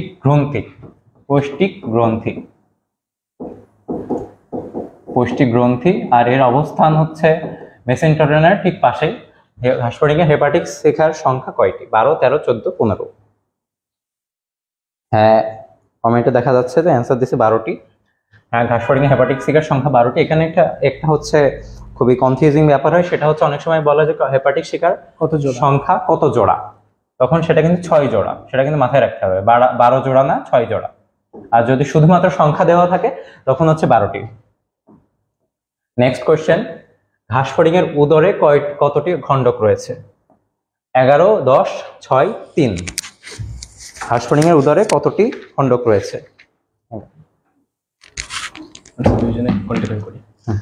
আচ্ছা, দেখা হচ্ছে কি যে ঘাসফড়িং এর উদরে কতটি খণ্ডক রয়েছে। আমরা কিন্তু জানি হচ্ছে ঘাসফড়িং হচ্ছে প্রথমত কোন শ্রেণীর? ঘাসফড়িং হচ্ছে ইনসেক্টা শ্রেণীর। কোন শ্রেণীর? ইনসেক্টা শ্রেণীর। ইনসেক্টা শ্রেণীর যে প্রাণী, এই প্রাণীগুলো অর্থাৎ ইনসেক্টা মানে হচ্ছে পতঙ্গ। পতঙ্গকে 3টা অংশে ভাগ করতে পারি আমরা, একটা হচ্ছে মস্তক, বক্ষ, উদর। মস্তক, বক্ষ, উদর। তো উদরে ঘাসফড়িং এর যে উদর, ঘাসফড়িং এর উদরে কিন্তু কি থাকে? ঘাসফড়িং এর ধরো এই হচ্ছে উদর, উদরে হচ্ছে 11টি খণ্ডক থাকে। কয়টি? 1, 2, 3, 4, 5, 6, 7, 8, 9, 10। 1, 2, 3, 4, 5, 6, 7, 8, 9, 10, 11। 11টি খণ্ডক। ঘাসফড়িং এর উদরে থাকে খণ্ডক সংখ্যা কতটি? 11টি খণ্ডক। এই উদরে, ঘাসফড়িং এর উদরে 11টি খণ্ডকের মধ্যে 1 থেকে 8 নম্বর খণ্ডকে প্রত্যেকটি খণ্ডকে 1 জোড়া করে এক জোড়া করে কি থাকে, এক জোড়া করে কিন্তু শ্বাসরন্ধ্র থাকে, কি থাকে, এক জোড়া করে শ্বাসরন্ধ্র থাকে। তাহলে এই উদরের শ্বাসরন্ধ্রের সংখ্যা কত, উদরের শ্বাসরন্ধ্রের সংখ্যা কিন্তু হচ্ছে 8 জোড়া, 8 জোড়া। আর ঘাসফড়িং বক্ষে 2 জোড়া শ্বাসরন্ধ্র ধারণ করে, কোথায়, উদর, আর 2 জোড়া থাকে হচ্ছে বক্ষে। তাহলে ঘাসফড়িং এর টোটাল শ্বাসরন্ধ্র কত জোড়া, টোটাল শ্বাসরন্ধ্র হচ্ছে 10 জোড়া। এই 10 জোড়া শ্বাসরন্ধ্রের মধ্যে, 10 জোড়া শ্বাসরন্ধ্রের মধ্যে প্রশ্বাসী হচ্ছে 4 জোড়া আর নিঃশ্বাসী হচ্ছে 6 জোড়া। খুবই গুরুত্বপূর্ণ কোশ্চেন কিন্তু, প্রশ্বাসী 6 জোড়া এবং হচ্ছে নিঃশ্বাসী হচ্ছে 4 জোড়া, প্রশ্বাসী 6 জোড়া এবং নিঃশ্বাসী হচ্ছে 4 জোড়া। তো তার পরবর্তী কোশ্চেনে যদি আমরা চলে যাই, অর্থাৎ এখানে দেখো হচ্ছে 11টি খণ্ডক দেওয়া আছে, অর্থাৎ উত্তর 11টি। তার পরবর্তী কোশ্চেন যদি চলে যাই 23 নম্বর কোশ্চেন, যে অসম্পূর্ণ রূপান্তরের ক্ষেত্রে শিশু অবস্থাকে কি বলা হয়। অর্থাৎ রূপান্তর সাধারণত কিন্তু আমরা জানি 2 ধরনের হয়ে থাকে, একটা হচ্ছে সম্পূর্ণ রূপান্তর, একটা হচ্ছে অসম্পূর্ণ রূপান্তর। তো এই অসম্পূর্ণ রূপান্তরের শিশু অবস্থাকে কিন্তু মূলত বলা হয়ে থাকে হচ্ছে নিম। খুবই গুরুত্বপূর্ণ একটা এমসিকিউ। এটা এমসিকিউ শুধু বললাম না, এটা হচ্ছে ক দাগের ক্ষেত্রে এই কোশ্চেনটা আসে, যে অসম্পূর্ণ রূপান্তরের শিশু অবস্থাকে মূলত বলা হয়ে থাকে কি, নিম। আবার এমন আসতে পারে কোশ্চেন যে নিম কি, নিম কি, নিম কাকে বলে। তাহলে অসম্পূর্ণ রূপান্তরের শিশু অবস্থাকে নিম বলা হয়। তারপর দেখো লেসিনা, লেসিনা হচ্ছে কোন উপাঙ্গের অংশ। আমরা আগে প্রথমত জানি যে ঘাসফড়িং এর যে মুখাপাঙ্গ, ঘাসফড়িং কিন্তু কি করে, ঘাসফড়িং এর এক সেট মুখাপাঙ্গ থাকে, ঘাসফড়িং এর এক সেট মুখাপাঙ্গ থাকে। কয় সেট মুখাপাঙ্গ থাকে, ঘাসফড়িং এর ক্ষেত্রে হচ্ছে এক সেট মুখাপাঙ্গ থাকে। এই যে এক সেট মুখাপাঙ্গ, এক সেট মুখাপাঙ্গের মধ্যে দেখো হচ্ছে কি কি থাকে। প্রথম হচ্ছে কি থাকে, ল্যাব্রাম, ল্যাবিয়াম, ম্যান্ডিবল, ম্যাগজিলা এবং হাইপোফ্যারিংস। ল্যাব্রাম, ল্যাবিয়াম, ম্যান্ডিবল, ম্যাগজিলা এবং কি, ম্যাগজিলা এবং হাইপোফ্যারিংস। তাহলে হচ্ছে লেসিনা কোন উপাঙ্গের অংশ, লেসিনা কোন উপাঙ্গের অংশ। তাহলে কি ম্যান্ডিবল, না ম্যান্ডিবল না, ল্যাব্রাম, ল্যাবিয়াম নাকি হচ্ছে ম্যাগজিলা। কোনটির অংশ, কোনটির অংশ, ম্যাগজিলার অংশ। অর্থাৎ ম্যাগজিলার অংশ, ম্যাগজিলাতে হচ্ছে ম্যাগজিলার গোড়ার দিকের অংশটিকে, ম্যাগজিলার গোড়ার দিকের অংশটিকে মূলত বলা হয় কার্ডো। কার্ডোর পরে থাকে, কার্ডোর পরে অবস্থিত হচ্ছে স্টাইপস, স্টাইপস এর পরে থাকে হচ্ছে নখের মতন লেসিনা। আরেকটা কোশ্চেন, কিসের মতন, এই যে লেসিনা কিসের মতন দেখতে, নখের মতন, নখের মতন। তারপর হচ্ছে কি ঢাকনির মতন থাকে হচ্ছে কি, ঢাকনির মতন থাকে হচ্ছে গ্যালিয়া, ঢাকনির মতন কি থাকে, গ্যালিয়া। তাহলে 3টা-4টা কোশ্চেন, অর্থাৎ এই জায়গা থেকে 3টা-4টা কোশ্চেন আসতে পারে। ম্যাগজিলার গোড়ার দিকের অংশটিকে কি বলা হয়, ম্যাগজিলার গোড়ার দিকের অংশটিকে বলা হয় মূলত হচ্ছে কার্ডো। কার্ডের পরে থাকে হচ্ছে কি স্টাইপস, কার্ডের পরে হচ্ছে স্টাইপস, স্টাইপস এর পরবর্তী অংশ হচ্ছে লেসিনা। কিসের মতন দেখতে, লেসিনা দেখতে নখের মতন। তারপরে থাকে হচ্ছে গ্যালিয়া, গ্যালিয়া দেখতে হচ্ছে ঢাকনির মতন। গ্যালিয়া কিসের মতন দেখতে, গ্যালিয়া দেখতে হচ্ছে ঢাকনির মতন। তাহলে ঘাসফড়িং এর যে মুখাপাঙ্গ, ঘাসফড়িং এর এক সেট মুখাপাঙ্গ আমরা বলে থাকি। তাহলে কয়টা অংশের সমন্বয়ে এক সেট মুখাপাঙ্গ গঠিত, 5টা। আমার সাথে সাথে সবাই একটু কমেন্ট করে জানাও। Labrum, labium, mandible, maxilla, hypopharynx. Hypopharynx হচ্ছে ক্ষুদ্র মাংসল, পরীক্ষাতে কোশ্চেন আসতে পারে। নিচের কোনটি ক্ষুদ্র মাংসল, নিচের কোনটি ক্ষুদ্র মাংসল বা উপজিহ্বাটির নাম কি, উপজিহ্বাটির নাম কি। তার পরবর্তী কোশ্চেনে যদি আমরা চলে যাই, পরবর্তী কোশ্চেন কি আছে, ঘাসফড়িং এর মাথার স্কেলেরাইট, ঘাসফড়িং এর মাথার স্কেলেরাইট কোনটি, ঘাসফড়িং এর মাথার স্কেলেরাইট কোনটি, ভার্টেক্স, স্টার্নাম, টার্গাম নাকি হচ্ছে ল্যাবিয়াম, কোনটি হবে সবাই একটু কমেন্ট করে জানাতো। ঘাসফড়িং এর মাথায় স্কেলেরাইট কোনটি, ঘাসফড়িং এর মাথায় স্কেলেরাইট কোনটি। তাহলে হচ্ছে ঘাসফড়িং এর মাথার যে স্কেলেরাইট, এই স্কেলেরাইটকে মূলত বলা হয় কিন্তু হচ্ছে কি ভার্টেক্স। কি বলা হয়, স্কেলেরাইটকে মূলত বলা হয় হচ্ছে ভার্টেক্স। তার পরবর্তী কোশ্চেনে যদি আমরা চলে যাই, যে কোনটি ঘাসফড়িং এর স্পাইরাকলকে পরিবেষ্টিত করে রাখে। স্পাইরাকল, স্পাইরাকল মানে কি, ঘাসফড়িং এর স্পাইরাকল মানে কি বলো তো, সবাই একটু কমেন্ট করে জানাও তো। ঘাসফড়িং এর স্পাইরাকল জিনিসটা কি, স্পাইরাকল অর্থাৎ শ্বাসরন্ধ্র, ঘাসফড়িং এর স্পাইরাকল অর্থাৎ কি শ্বাসরন্ধ্র। তাহলে এই শ্বাসরন্ধ্রকে পরিবেষ্টিত অর্থাৎ রন্ধ্রকে ঢেকে রাখে কে, রন্ধ্রকে ঢেকে রাখে কে, রন্ধ্রকে ঢেকে রাখে অর্থাৎ ঘাসফড়িং এর যে শ্বাসরন্ধ্র, এই শ্বাসরন্ধ্র কিন্তু মূলত হচ্ছে, ঘাসফড়িং এর শ্বাসরন্ধ্র মূলত হচ্ছে কিন্তু কি বলা হচ্ছে, ঘাসফড়িং এর শ্বাসরন্ধ্রের যে ঢাকনি, এই ঢাকনিটাকে কি বলা হয়, ঘাসফড়িং এর শ্বাসরন্ধ্রের যে ঢাকনি, ঢাকনিটাকে মূলত বলা হয় কিন্তু পেরিট্রিম। ঢাকনির যে আবরণ অর্থাৎ পরিবেষ্টিত করে রাখে, পেরিট্রিম নামক আবরণ দ্বারা কিন্তু পরিবেষ্টিত হয়ে থাকে। তাহলে কোনটি স্পাইরাকলকে ঢেকে রাখে, পেরিট্রিম নামক আবরণ। কি নামক আবরণ, পেরিট্রিম নামক আবরণ। আর হচ্ছে অপরকুলাম, অপরকুলাম কিন্তু কোথায় থাকে, 2টা আবরণ আমরা এখানে দেখতে পাচ্ছি। অপরকুলাম এটাও কিন্তু পরীক্ষার জন্য খুবই গুরুত্বপূর্ণ, এটা কিন্তু নিডোসাইট। নিডোসাইটের মস্তক, কিসের মস্তক, নিডোসাইটের মস্তক, কিসের মস্তক? নিডোসাইটের মস্তক। নিডোসাইটের মস্তক কি দ্বারা ঢাকা থাকে? অপারকুলাম নামক ঢাকনা দ্বারা ঢাকা থাকে। কি নামক ঢাকনা? অপারকুলাম নামক ঢাকনা দ্বারা ঢাকা থাকে। তো তার পরবর্তী কোশ্চেন যদি দেখি, ঘাসফড়িং এর বক্ষ অঞ্চলে কত জোড়া শ্বাসরন্ধ্র থাকে? ঘাসফড়িং এর বক্ষ অঞ্চলে কত জোড়া শ্বাসরন্ধ্র থাকে? নেক্সট কোশ্চেন হচ্ছে ঘাসফড়িং এর বক্ষ অঞ্চলে কত জোড়া শ্বাসরন্ধ্র থাকে? আমরা জানি ঘাসফড়িং এ টোটাল শ্বাসরন্ধ্র থাকে সেটি হচ্ছে 10 জোড়া। ঘাসফড়িং এ টোটাল শ্বাসরন্ধ্র থাকে 10 জোড়া। তার মধ্যে হচ্ছে 4টি প্রশ্বাসের কাজে এবং 6টি হচ্ছে নিঃশ্বাসের কাজে। হচ্ছে 4 জোড়া হচ্ছে প্রশ্বাসের কাজে আর 6 জোড়া হচ্ছে নিঃশ্বাসের কাজে ব্যবহৃত হয়। আর হচ্ছে বক্ষ অঞ্চল আর উদর অঞ্চলে এর ভাগ রয়েছে। এই একটু আগেই সৌরভ দাদা যেটি দেখালো যে উদর অঞ্চলের 1 থেকে 8 উদরের 1 থেকে 8 নম্বর ভাগের প্রত্যেকটি ভাগে 1 জোড়া করে হচ্ছে শ্বাসরন্ধ্র রয়েছে, অর্থাৎ 8 জোড়া শ্বাসরন্ধ্র রয়েছে উদর অঞ্চলে। আর বাকি থাকলো তাহলে 2 জোড়া, আর এই 2 জোড়া থাকবে বক্ষ অঞ্চলে। তার মানে অ্যান্সার হবে ঘাসফড়িং এর বক্ষ অঞ্চলে কত জোড়া শ্বাসরন্ধ্র থাকে? এটি হবে 2 জোড়া। এখানে যদি জোড়া না থাকতো তাহলে কিন্তু অ্যান্সার হবে 4। নেক্সট কোশ্চেন, কোন প্রাণীর রক্ত সংবহন তন্ত্র মুক্ত? ঘাসফড়িং, রুই মাছ, পাখি, মানুষ। কোন প্রাণীর রক্ত সংবহন তন্ত্র মুক্ত? আমরা কিন্তু জানি কিন্তু কি আমরা মূলত রক্ত সংবহন তন্ত্র কাকে বলে? রক্ত সংবহন তন্ত্র হচ্ছে হৃৎপিণ্ড দ্বারা নিয়ন্ত্রিত, রক্তবাহিকা সমূহ হৃৎপিণ্ড দ্বারা নিয়ন্ত্রিত যে তন্ত্রের মাধ্যমে সমগ্র দেহে রক্ত পরিবাহিত হয় তাকে রক্ত সংবহন তন্ত্র বলে। তো রক্ত সংবহন তন্ত্রকে 2টা ভাগে ভাগ করেছে, একটা হচ্ছে মুক্ত, একটা হচ্ছে বদ্ধ। একটা হচ্ছে মুক্ত, একটা হচ্ছে বদ্ধ। মুক্ত যে রক্ত সংবহন তন্ত্র, মুক্ত রক্ত সংবহন তন্ত্রের ক্ষেত্রে ধরে নাও এটা হচ্ছে আমার একটা হৃৎপিণ্ড, ঠিক আছে? তো এই হচ্ছে মনে করো তোমার দেহ। তো এই দেহে হৃৎপিণ্ডের ছোট্ট একটা নালীপথ থেকে ছোট্ট একটা নালীপথে রক্তটা কি এই গহ্বরের মধ্যে অর্থাৎ দেহ গহ্বরে পাঠিয়ে দিচ্ছে। এই যে দেহ গহ্বরটা তো একটা মাত্র কোষ দ্বারা গঠিত না, অসংখ্য কোষ দ্বারা গঠিত। এটা কিন্তু কোনো নালীপথে যাচ্ছে না, বাট ছোট্ট একটা নালীপথে হৃৎপিণ্ড পথে রক্তটা বের হয়ে যাচ্ছে, কিন্তু প্রত্যেকটা কোষে যাচ্ছে তার আপন গতিতে, আবার কাজ শেষ করে সে কিন্তু আবার ফিরে আসতেছে নালীপথে। এটাকে কিন্তু মূলত বলা হয় হচ্ছে মুক্ত রক্ত সংবহন তন্ত্র।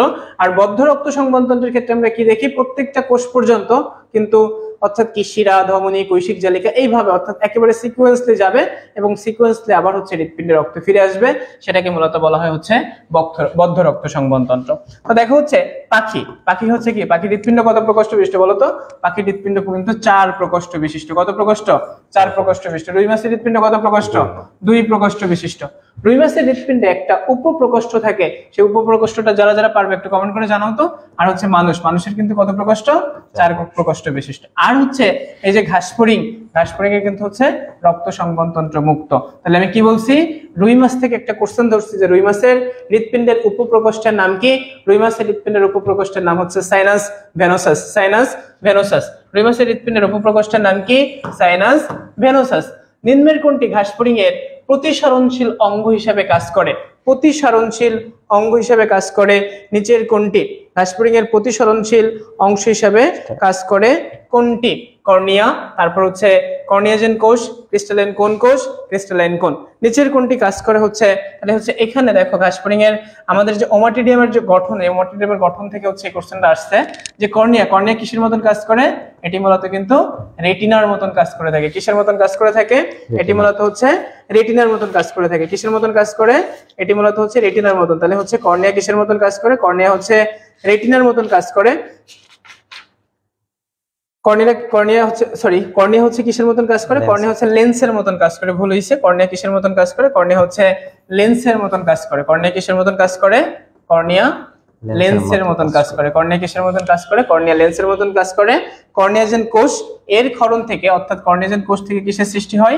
কর্নিয়ার সৃষ্টি হয়। কর্নিয়াজেন কোষ থেকে কিসের সৃষ্টি হয়?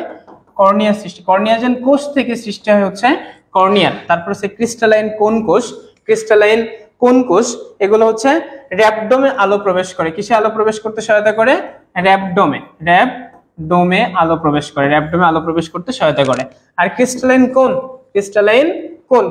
কোন কোষ অর্থাৎ ক্রিস্টালাইন কোন এগুলো হচ্ছে কিন্তু ওমাটিডিয়ামে আলো প্রবেশ করতে সহায়তা করে। ওমাটিডিয়ামে আলো প্রবেশ করতে সহায়তা করে হচ্ছে ক্রিস্টালাইন কোন।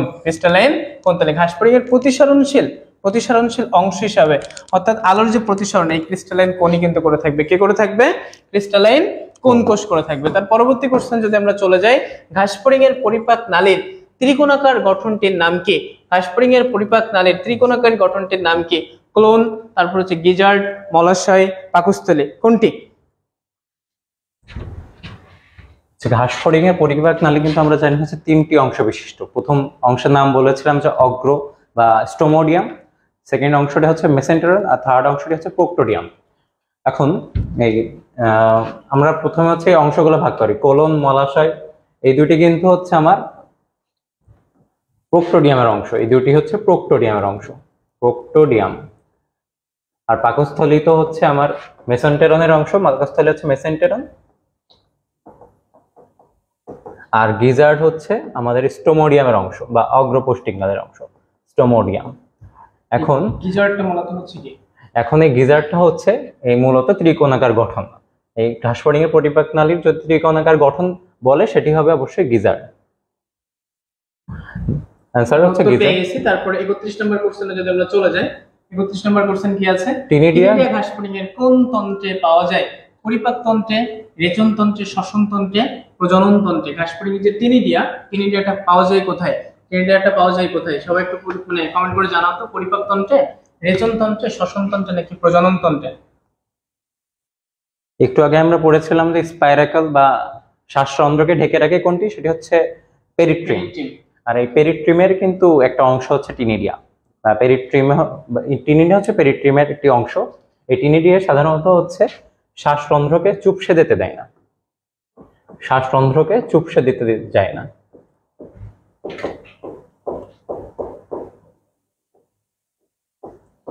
চুপসে যেতে বাধা দেয়। অর্থাৎ যেহেতু এরা হচ্ছে শ্বাসরন্ধ্রের সাথে সম্পর্কিত, শ্বাসরন্ধ্র কিন্তু আমাদের শ্বসনতন্ত্রের অংশ বা ঘাসফড়িং এর শ্বসনতন্ত্রের অংশ। অর্থাৎ টিনিডিয়া ঘাসফড়িং এর কোন তন্ত্রে পাওয়া যাবে? সেটি হচ্ছে শ্বসনতন্ত্র।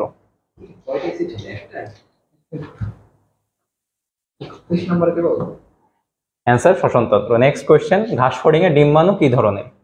মেসোলেসিথাল, টেলোলেসিথাল, সেন্ট্রোলেসিথাল নাকি মাইক্রোলেসিথাল? ঘাসফড়িং এর ডিম্বাণু মূলত হচ্ছে কি? ঘাসফড়িং এর ডিম্বাণু হচ্ছে সেন্ট্রোলেসিথাল। ঘাসফড়িং এর ডিম্বাণু কি? ঘাসফড়িং এর ডিম্বাণু হচ্ছে সেন্ট্রোলেসিথাল।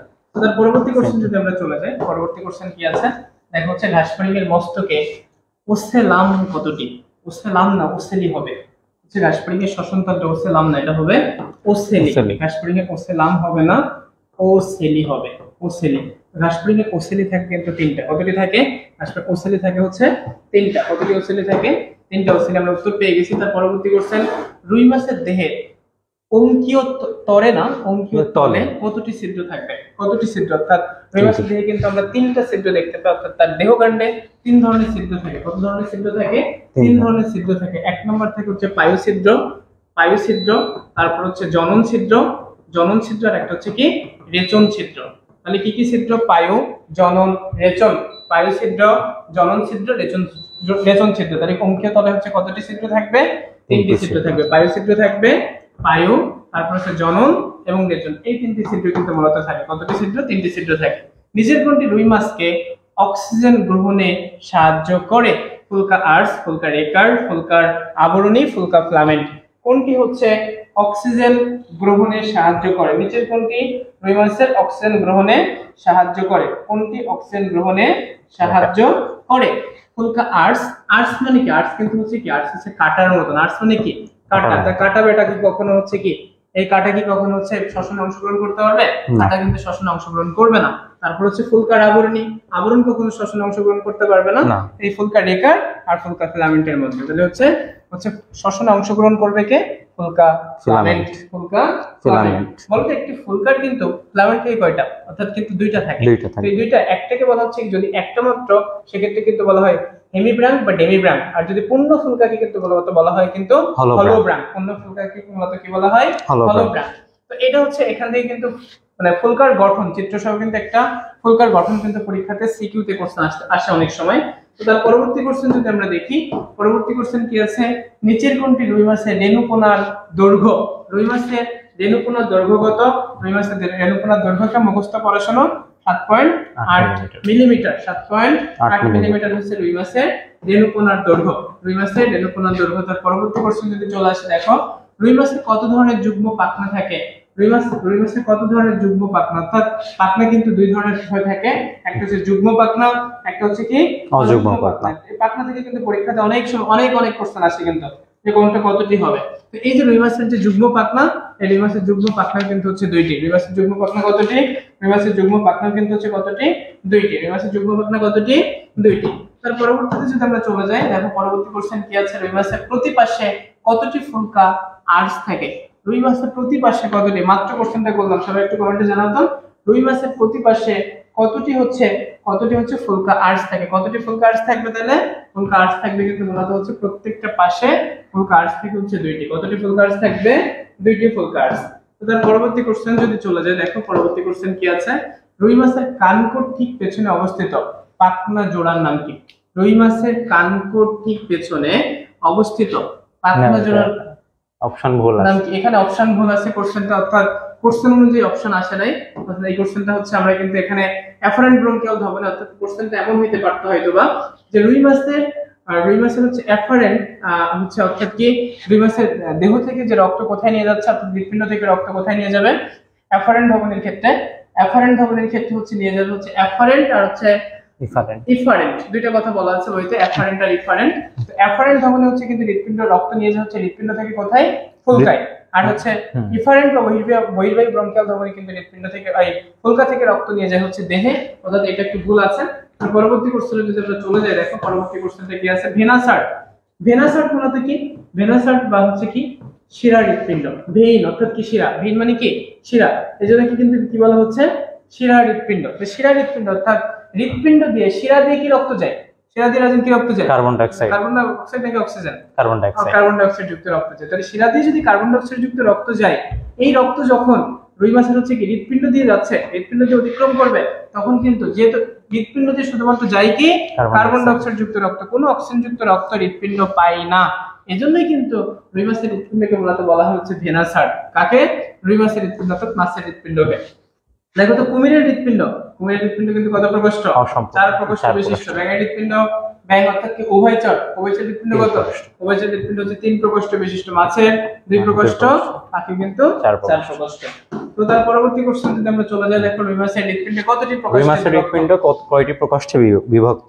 একটু আগে কিন্তু পড়ানো হয়েছে। আর রুই মাছের একটি উপপ্রকোষ্ঠ আছে, সেটা দিয়ে কমেন্ট করে ফেলো। রুই মাছের উপপ্রকোষ্ঠ কোনটি? রুই মাছের হৃৎপিণ্ডের একটি বিশেষ বৈশিষ্ট্য আছে, সেটি হচ্ছে রুই মাছের একটি বিশেষ উপপ্রকোষ্ঠ আছে। সেই উপপ্রকোষ্ঠটি কোনটি দেখে কমেন্ট করে ফেলো।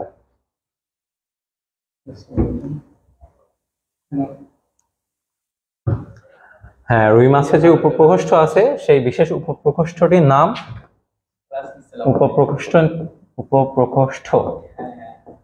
এটির নাম হচ্ছে সাইনাস ভেনোসাস।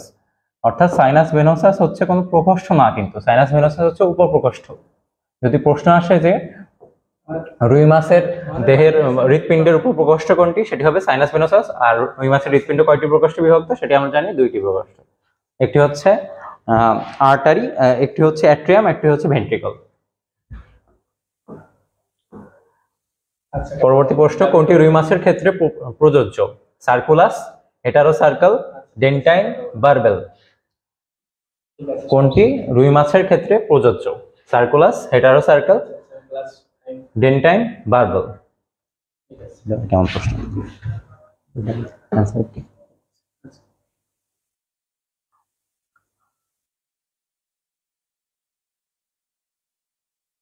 কি প্রশ্ন?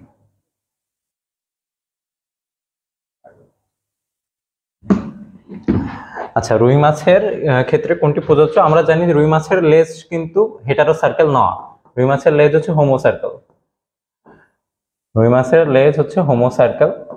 আর হচ্ছে সার্কুলাস কিন্তু এর যে আইসটা আছে হচ্ছে তোমার আইসের হচ্ছে চারপাশে কতগুলো রেখা দেখা যায়, এই রেখাগুলোকে প্রত্যেকটাকে যদি আমরা স্পেসিফিক ভাবে বলি, সেই রেখাগুলোকে বলা হবে সার্কুলাস। আর এগুলো হচ্ছে অস্থির উপাদানে গঠিত, মানে অস্থির যেই উপাদান নিয়ে গঠিত, এই সার্কুলাস কিন্তু একই উপাদান নিয়ে গঠিত। এখন এই রুই মাছের ক্ষেত্রে কোনটি প্রযোজ্য, সেটি হবে হচ্ছে বারবেল। অ্যান্সার হবে বারবেল। নেক্সট প্রশ্ন, রুই মাছের আইস হলো কোনটি? প্লাকয়েড, টিনয়েড, গ্যানয়েড, সাইক্লয়েড। রুই মাছের আইস কোনটি? প্লাকয়েড, টিনয়েড, গ্যানয়েড, সাইক্লোয়েড। আমরা জানি যে রুই মাছ কিন্তু অ্যাক্টিনোপটেরোজি। অ্যাক্টিনোপটেরোজি পর্বের অ্যাক্টিনোপটেরোজি হচ্ছে শ্রেণীর অন্তর্ভুক্ত। অ্যাক্টিনোপটেরোজি শ্রেণীর অন্তর্ভুক্ত। আর এই অ্যাক্টিনোপটেরোজি পর্বের বা অ্যাক্টিনোপটেরোজি শ্রেণীর প্রাণীগুলোর আইস বা মাছের আইস হচ্ছে টিনয়েড অথবা সাইক্লোয়েড। কিন্তু এই হচ্ছে আমরা যদি এই রুই মাছের ক্ষেত্রে পড়ি, রুই মাছের আইস হচ্ছে সাইক্লোয়েড। রুই মাছের আইস হচ্ছে সাইক্লোয়েড। আর প্লাকয়েড আইস হচ্ছে আমাদের তিমির মাছ যে গোত্রে রয়েছে, বা তিমির মাছ হচ্ছে কনডিকথিসের ক্ষেত্রে হচ্ছে প্লাকয়েড কনডিকথিস। আর গ্যানয়েড হচ্ছে সার্কোপটেরেসির ক্ষেত্রে সার্কোপটেরেসি। তার মানে রুই মাছের আইস হলো আমাদের cycloid. Answer cycloid. Next question. আমাদের ফাহাদ ভাই চলে আসছে ক্লাসে। ফাহাদ ভাই অস্থির ক্লাস। আপনি ঈদের দাওয়াত দেননি, ঈদে আপনারা খুঁজে পাওয়া যায়নি, ঈদের পরেও আপনাকে খুঁজে পাওয়া যাচ্ছে না। আপনি কি খাওয়া দাওয়া করে মোটা হয়ে গিয়েছেন? আচ্ছা, তার পরবর্তী কোশ্চেনে যদি আমরা চলে যাই, দেখো আমরা পরবর্তী কোশ্চেন কি আছে, নিচের কোনটি ঘাসফড়িং এর পশ্চাৎ পৌষ্টিকনালীর অংশ? অর্থাৎ আমরা কিন্তু জানি পৌষ্টিকনালী তিনটি অংশ, স্টোমোডিয়াম, তারপর হচ্ছে মেসেন্ট্রন, আর একটা হচ্ছে প্রোক্টোডিয়াম। প্রোক্টোডিয়ামের চারটা অংশের সমন্বয়ে গঠিত। গলবিল তো আর হচ্ছে পেছনের দিকে থাকবে না, পৌষ্টিকনালীর পেছনে কি গলা থাকবে? থাকবে না। গিজার্ড এবং ক্রপ এটা কিন্তু হচ্ছে কি, এটাও কিন্তু হচ্ছে স্টোমোডিয়ামের অংশ। আর একটা হচ্ছে প্রোক্টোডিয়ামের অংশ হচ্ছে ইলিয়াম। আমরা উত্তর পেয়ে গেছি। তার পরবর্তী কোশ্চেনে যদি চলে যায়, বাংলাদেশের সন্ধানপ্রাপ্ত ঘাসফড়িং এর প্রজাতি সংখ্যা কত? বাংলাদেশের ঘাসফড়িং হচ্ছে প্রজাতি সংখ্যা 20টি, সারা বিশ্বে হচ্ছে 20,000টি। সারা বিশ্বে কতটি? সারা বিশ্বে হচ্ছে 20,000টি। তো তার পরবর্তী কোশ্চেনে যদি আমরা চলে যাই, দেখো পরবর্তী কোশ্চেন কি আছে। পরবর্তী কোশ্চেনটা হচ্ছে যে রুই মাছের আইসের বৃদ্ধি কোন সময়ে বেশি হয়ে থাকে? এটা কিন্তু এক বছরের মেডিকেলের প্রশ্ন, মেডিকেল অ্যাডমিশন টেস্টের কোশ্চেন। রুই মাছের আইসের বৃদ্ধি কোন সময় বেশি হয়? কোন সময় বেশি হয়? রুই মাছের আইসের বৃদ্ধি কোন সময়ে বেশি হয়ে থাকে? রুই মাছের আইসের বৃদ্ধি কোন সময় বেশি হয়ে থাকে? রুই মাছের মূলত আইসের বৃদ্ধি হয়ে থাকে কখন? বসন্তকালে রুই মাছের আইসের, এগুলো মুখস্থ পড়াশোনা, এগুলো বোঝার কিছু নাই। রুই মাছের আইসের বৃদ্ধি কোন সময় হয়? বসন্তকালে হয়ে থাকে। তো তার পরবর্তী কোশ্চেনে যদি আমরা চলে যাই, কোনটি ঘাসফড়িং এর মস্তকের বহিঃকঙ্কালের অংশ নয়? মস্তকের বহিঃকঙ্কালের অংশ নয়। জেনা, এপিক্রেনিয়াম, ওসেলি নাকি ভার্টেক্স? মস্তকের বহিঃকঙ্কালের অংশ নয় কোনটি? মস্তকের বহিঃকঙ্কালের অংশ নয় কোনটি? জেনা হচ্ছে মস্তকের অংশ। ঘাসফড়িং এর জেনা হচ্ছে কি? মস্তকের অংশ, অর্থাৎ দুই পাশে অবস্থান করে। ভার্টেক্স, তারপর হচ্ছে কি? ভার্টেক্স ত্রিকোণাকার। ভার্টেক্স হচ্ছে কিন্তু ত্রিকোণাকার। ভার্টেক্স হচ্ছে কি? ত্রিকোণাকার। এপিক্রেনিয়াম এটা হচ্ছে মস্তকের অংশ, বাট ওসেলিটা কিসের অংশ নয়? মস্তকের অংশ নয়। অর্থাৎ উত্তর হবে কি? ওসেলি। তার পরবর্তী কোশ্চেন যদি আমরা চলে যাই, দেখো হাইডার কোনটি ডিগবাজিতে, মানে একটি ডিগবাজিতে কয়টি লুপ তৈরি হয়? রাজিন প্রথমে পড়াইছিল, অর্থাৎ ডিগবাজি চলনের আরেকটা নাম কিন্তু হচ্ছে কি? লুপিং। ডিগবাজি চলনের আরেকটা নাম কি? লুপিং বা শুঁয়োপোকা বা জোকাতো। লুপিং। এই যে ডিগবাজি চলনের আরেকটা নাম হচ্ছে কি? লুপিং বা শুঁয়োপোকা চলন, বা হচ্ছে ডিগবাজি চলন। লুপিং বা শুঁয়োপোকা চলন বা কি? ডিগবাজি চলন। এই যে লুপিং বা শুঁয়োপোকা চলন বা ডিগবাজি চলন, এই লুপিং এর ক্ষেত্রে কিন্তু লুপ নেয় কতটি? লুপিং এর ক্ষেত্রে লুপ নেয় হচ্ছে কতটি? লুপ নেয় হচ্ছে একটি লুপ নেয়। কয়টি লুপ নেয়? একটি লুপ নেয়। একটা হাইড্রা যখন সে লুপিং এর মাধ্যমে চলাচল করে, তার দেহের অর্ধেক দূরত্ব অতিক্রম করে। কতটুকু দূরত্ব অতিক্রম করে? অর্ধেক দূরত্ব অতিক্রম করে। তাহলে আমরা উত্তর পেয়ে গেছি এটা। আচ্ছা, কমেন্টস করে ফেলো যে সামারসল্টিং চলনে কয়টি লুপ থাকে? একটি লুপ নেবে। দুইটি দেওয়া আছে উত্তর। দেখো এটা। তারপরে দেখো হচ্ছে রুই মাছের বক্ষ অঞ্চলে কোন ধমনী, বক্ষ অর্থাৎ বুকে, রুই মাছের বক্ষে হচ্ছে রক্ত সরবরাহ করে কোন ধমনী? রুই মাছের বক্ষে রক্ত সরবরাহ করে কোন ধমনী? রুই মাছের বক্ষে রক্ত সরবরাহ করে কোন ধমনী? রুই মাছের বক্ষে রক্ত সম্বন্ধ দেখো প্যারাইটাল ধমনী হচ্ছে দেহ প্রাচীরে। প্যারাইটাল কোথায়? দেহ প্রাচীর। প্যারাইটাল কোথায়? দেহ প্রাচীর। তারপর হচ্ছে রেনাল মানে কি? রেনাল মানে হচ্ছে বৃক্ক রক্ত নিয়ে যাবে। ইলিয়াক ধমনী কোথায়? ইলিয়াক ধমনী হচ্ছে আর কি বলছে? বক্ষ। ইলিয়াক হচ্ছে বক্ষ অঞ্চল নিয়ে যাবে হচ্ছে সাবক্লাভিয়ান হচ্ছে কি? বক্ষ। আর ইলিয়াক ধমনী কোথায়? ইলিয়াক হচ্ছে কডাল বা লেজে। ইলিয়াক ধমনী হচ্ছে লেজে নিয়ে যাবে। তাহলে আমরা চারটা জিনিস পাচ্ছি এখানে। রুই মাছের বক্ষ অঞ্চলে রক্ত সরবরাহ করে হচ্ছে নিচের কোন ধমনীর মাধ্যমে যায়? একটা আমরা চারটা যদি দেখি, 1 নম্বর অপশনে আছে হচ্ছে প্যারাইটাল। প্যারাইটাল হচ্ছে কোথায়? আরে মাসি চলে প্যারাইটাল হচ্ছে কি দেহ প্রাচীরে মাসিক পড়াশোনা করতে চলে আসছে। বলতো মাসি মাসি খুব ডিস্টার্ব করতেছে। মাসির ক্রোমোজোম সংখ্যা কতটি? মাসির ক্রোমোজোম সংখ্যা কতটি? মাসির ক্রোমোজোম সংখ্যা কতটি? মাসির ক্রোমোজোম সংখ্যা কতটি হবে? সবাই একটু কমেন্ট করে জানাও তো যে মাসির ক্রোমোজোম সংখ্যা কতটি। প্যারাইটাল হচ্ছে দেহ প্রাচীরে 12টি। মাসির হচ্ছে ক্রোমোজোম সংখ্যা হচ্ছে 12। অ্যান্সারটি হচ্ছে সাবক্লেভিয়ান, সেটা হচ্ছে বক্ষ অঞ্চলে সাবক্লেভিয়ান ধমনী রক্ত সরবরাহ করে। এই জায়গাতে তোমাদের একটু আগে একটা কথা এই জায়গাতে এরা বললো যে দেখো সাবক্লেভিয়ানের কথা বলছে, এই সাবক্লেভিয়ানটা যে কেন বক্ষ অঞ্চলে এটা তোমাদের একটু জানতে হবে আর কি। মুখস্থ তো সবাই করবে, বাট যদি জেনে করো আমার মনে হয় যে এটা খুবই ভালো হবে। সাব মানে নিচে, সাব মানে কি? নিচে। নিচে, তাই না? সাব মানে নিচে, আর ক্ল্যাভিয়ান মানে ক্ল্যাভিকল। এই যে পুরুষদের যেটা কলার বোন রয়েছে বা মেয়েদের বিউটি বোন যেটাকে বলে, এটা হচ্ছে ক্ল্যাভিকল। এই ক্ল্যাভিকলের নিচে মানে কি? বুক। ক্ল্যাভিকলের নিচে কি? বুক। দ্যাটস ওয়াই দেখো বক্ষ অঞ্চল বলে দিতেছে, রাইট অ্যান্সার হবে সাবক্ল্যাভিয়ান। রেনাল, রেনাল থাকে তো নিচে, কিডনিতে। চলেছি প্যারাইটাল। প্যারাইটাল শব্দের অর্থ পাশে। প্যারাইটাল শব্দের অর্থ কি? পাশে। পাশে। তাহলে মাছ যদি এরকম হয়, ধরো করে যদি মাছ হয়, এই মাছের এই যে দেহ, এই দেহ, এই পাশের যে দেহ, এই জায়গাতে দিবে প্যারাইটাল, PARIETAL, প্যারাইটাল দিবে। চলো আসে ইলিয়াক। ইলিয়াক কথাটা কি? আমরা ওই যে শ্রোণী চক্র বা হিপ বনের কথা শুনছি না, ওইখানে ইলিয়াম ইসচাম পিউবিস রয়েছে। তাহলে ইলিয়াক একটা কিন্তু যে শ্রোণী চক্রের দিকে যে জিনিসটা, শ্রোণী চক্র বলতে লেজের দিকে, ওকে, বা মানুষের একদম পায়ের দিকে যদি মানুষের কথা বলি আর কি, তাহলে আমাদের কোন ক্ষেত্রে আসবে? মাছের ইলিয়াক ধমনী বলতে মাছের যে লেজ বা কডাল, কডাল মানে তো কডাল ধমনী তো লেজে যাবে, বাট ইলিয়াক ধমনী যে শ্রোণী চক্র যেটা মূলত শ্রোণীর দিকে যাবে। কোথায় যাবে? মাছের শ্রোণীর দিকে যাবে, এই জিনিসটা আর কি। ওকে, আসলে কি তোমরা এই জায়গায় বুঝতে পারছো আর কি এই জায়গাতে? আরে বস চলে আসছে। আচ্ছা ঠিক আছে, খুবই ভালো হচ্ছে আজকের ক্লাসটা, খুবই খুবই চমৎকার হয়েছে আর কি। অলরেডি অনেক ভিউজ হয়ে গেছে, ক্লাসের 2K এর কাছাকাছি আর কি সম্ভবত আর কি। এরপরের দিকে আমাদের যেটা আসবে সেটা হচ্ছে আমাদের আর বাংলাদেশের রুই মাছের প্রাকৃতিক প্রজনন ক্ষেত্র হয়, আমরা সবাই জানি সেটা হচ্ছে আমাদের বিখ্যাত বন্দর নগরী। বিখ্যাত বন্দর নগরী হচ্ছে আমাদের চট্টগ্রাম। চট্টগ্রামের যে হালদা নদী রয়েছে, এই হালদা নদী কিন্তু প্রাকৃতিক প্রজনন ক্ষেত্র আমাদের রুই মাছের জন্য আর কি। এবং এটা হচ্ছে খুবই খুবই চমৎকার একটা প্রশ্ন, এবং এই প্রশ্নটা খুবই একটা সহজ প্রশ্ন, এবং সহজ দিয়ে আমরা শেষ করি। এবং সহজে শেষ হলে অবশ্যই আমরা জানি এটা হচ্ছে হালদা নদী। হালদা নদীতে আমাদের রুই মাছের প্রাকৃতিক প্রজনন হয়। আসলে কি সবাই উত্তরটা তোমরা পারবে আর কি। আচ্ছা ওকে, আর আমাদের এর পরবর্তীতে আর কোনো কিছু আছে? এর পরবর্তীতে আমাদের রয়েছে থ্যাংক ইউ রয়েছে আর কি। এই তো আমাদের থ্যাংক ইউ চলে আসছে। তোমাদেরকে অসংখ্য অসংখ্য ধন্যবাদ আমাদের এই ক্লাসটি করার জন্য। আর হ্যাঁ, এরকম ক্লাস আমাদের অবশ্যই চলতে থাকবে।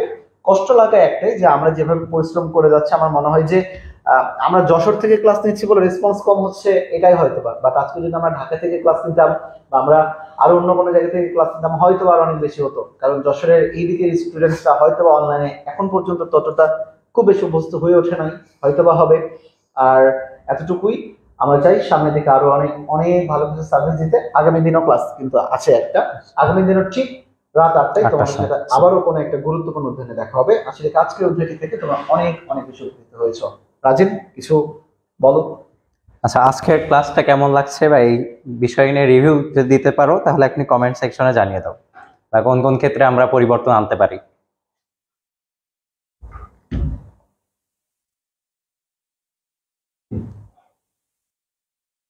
আজকে কমেন্ট আসছে না।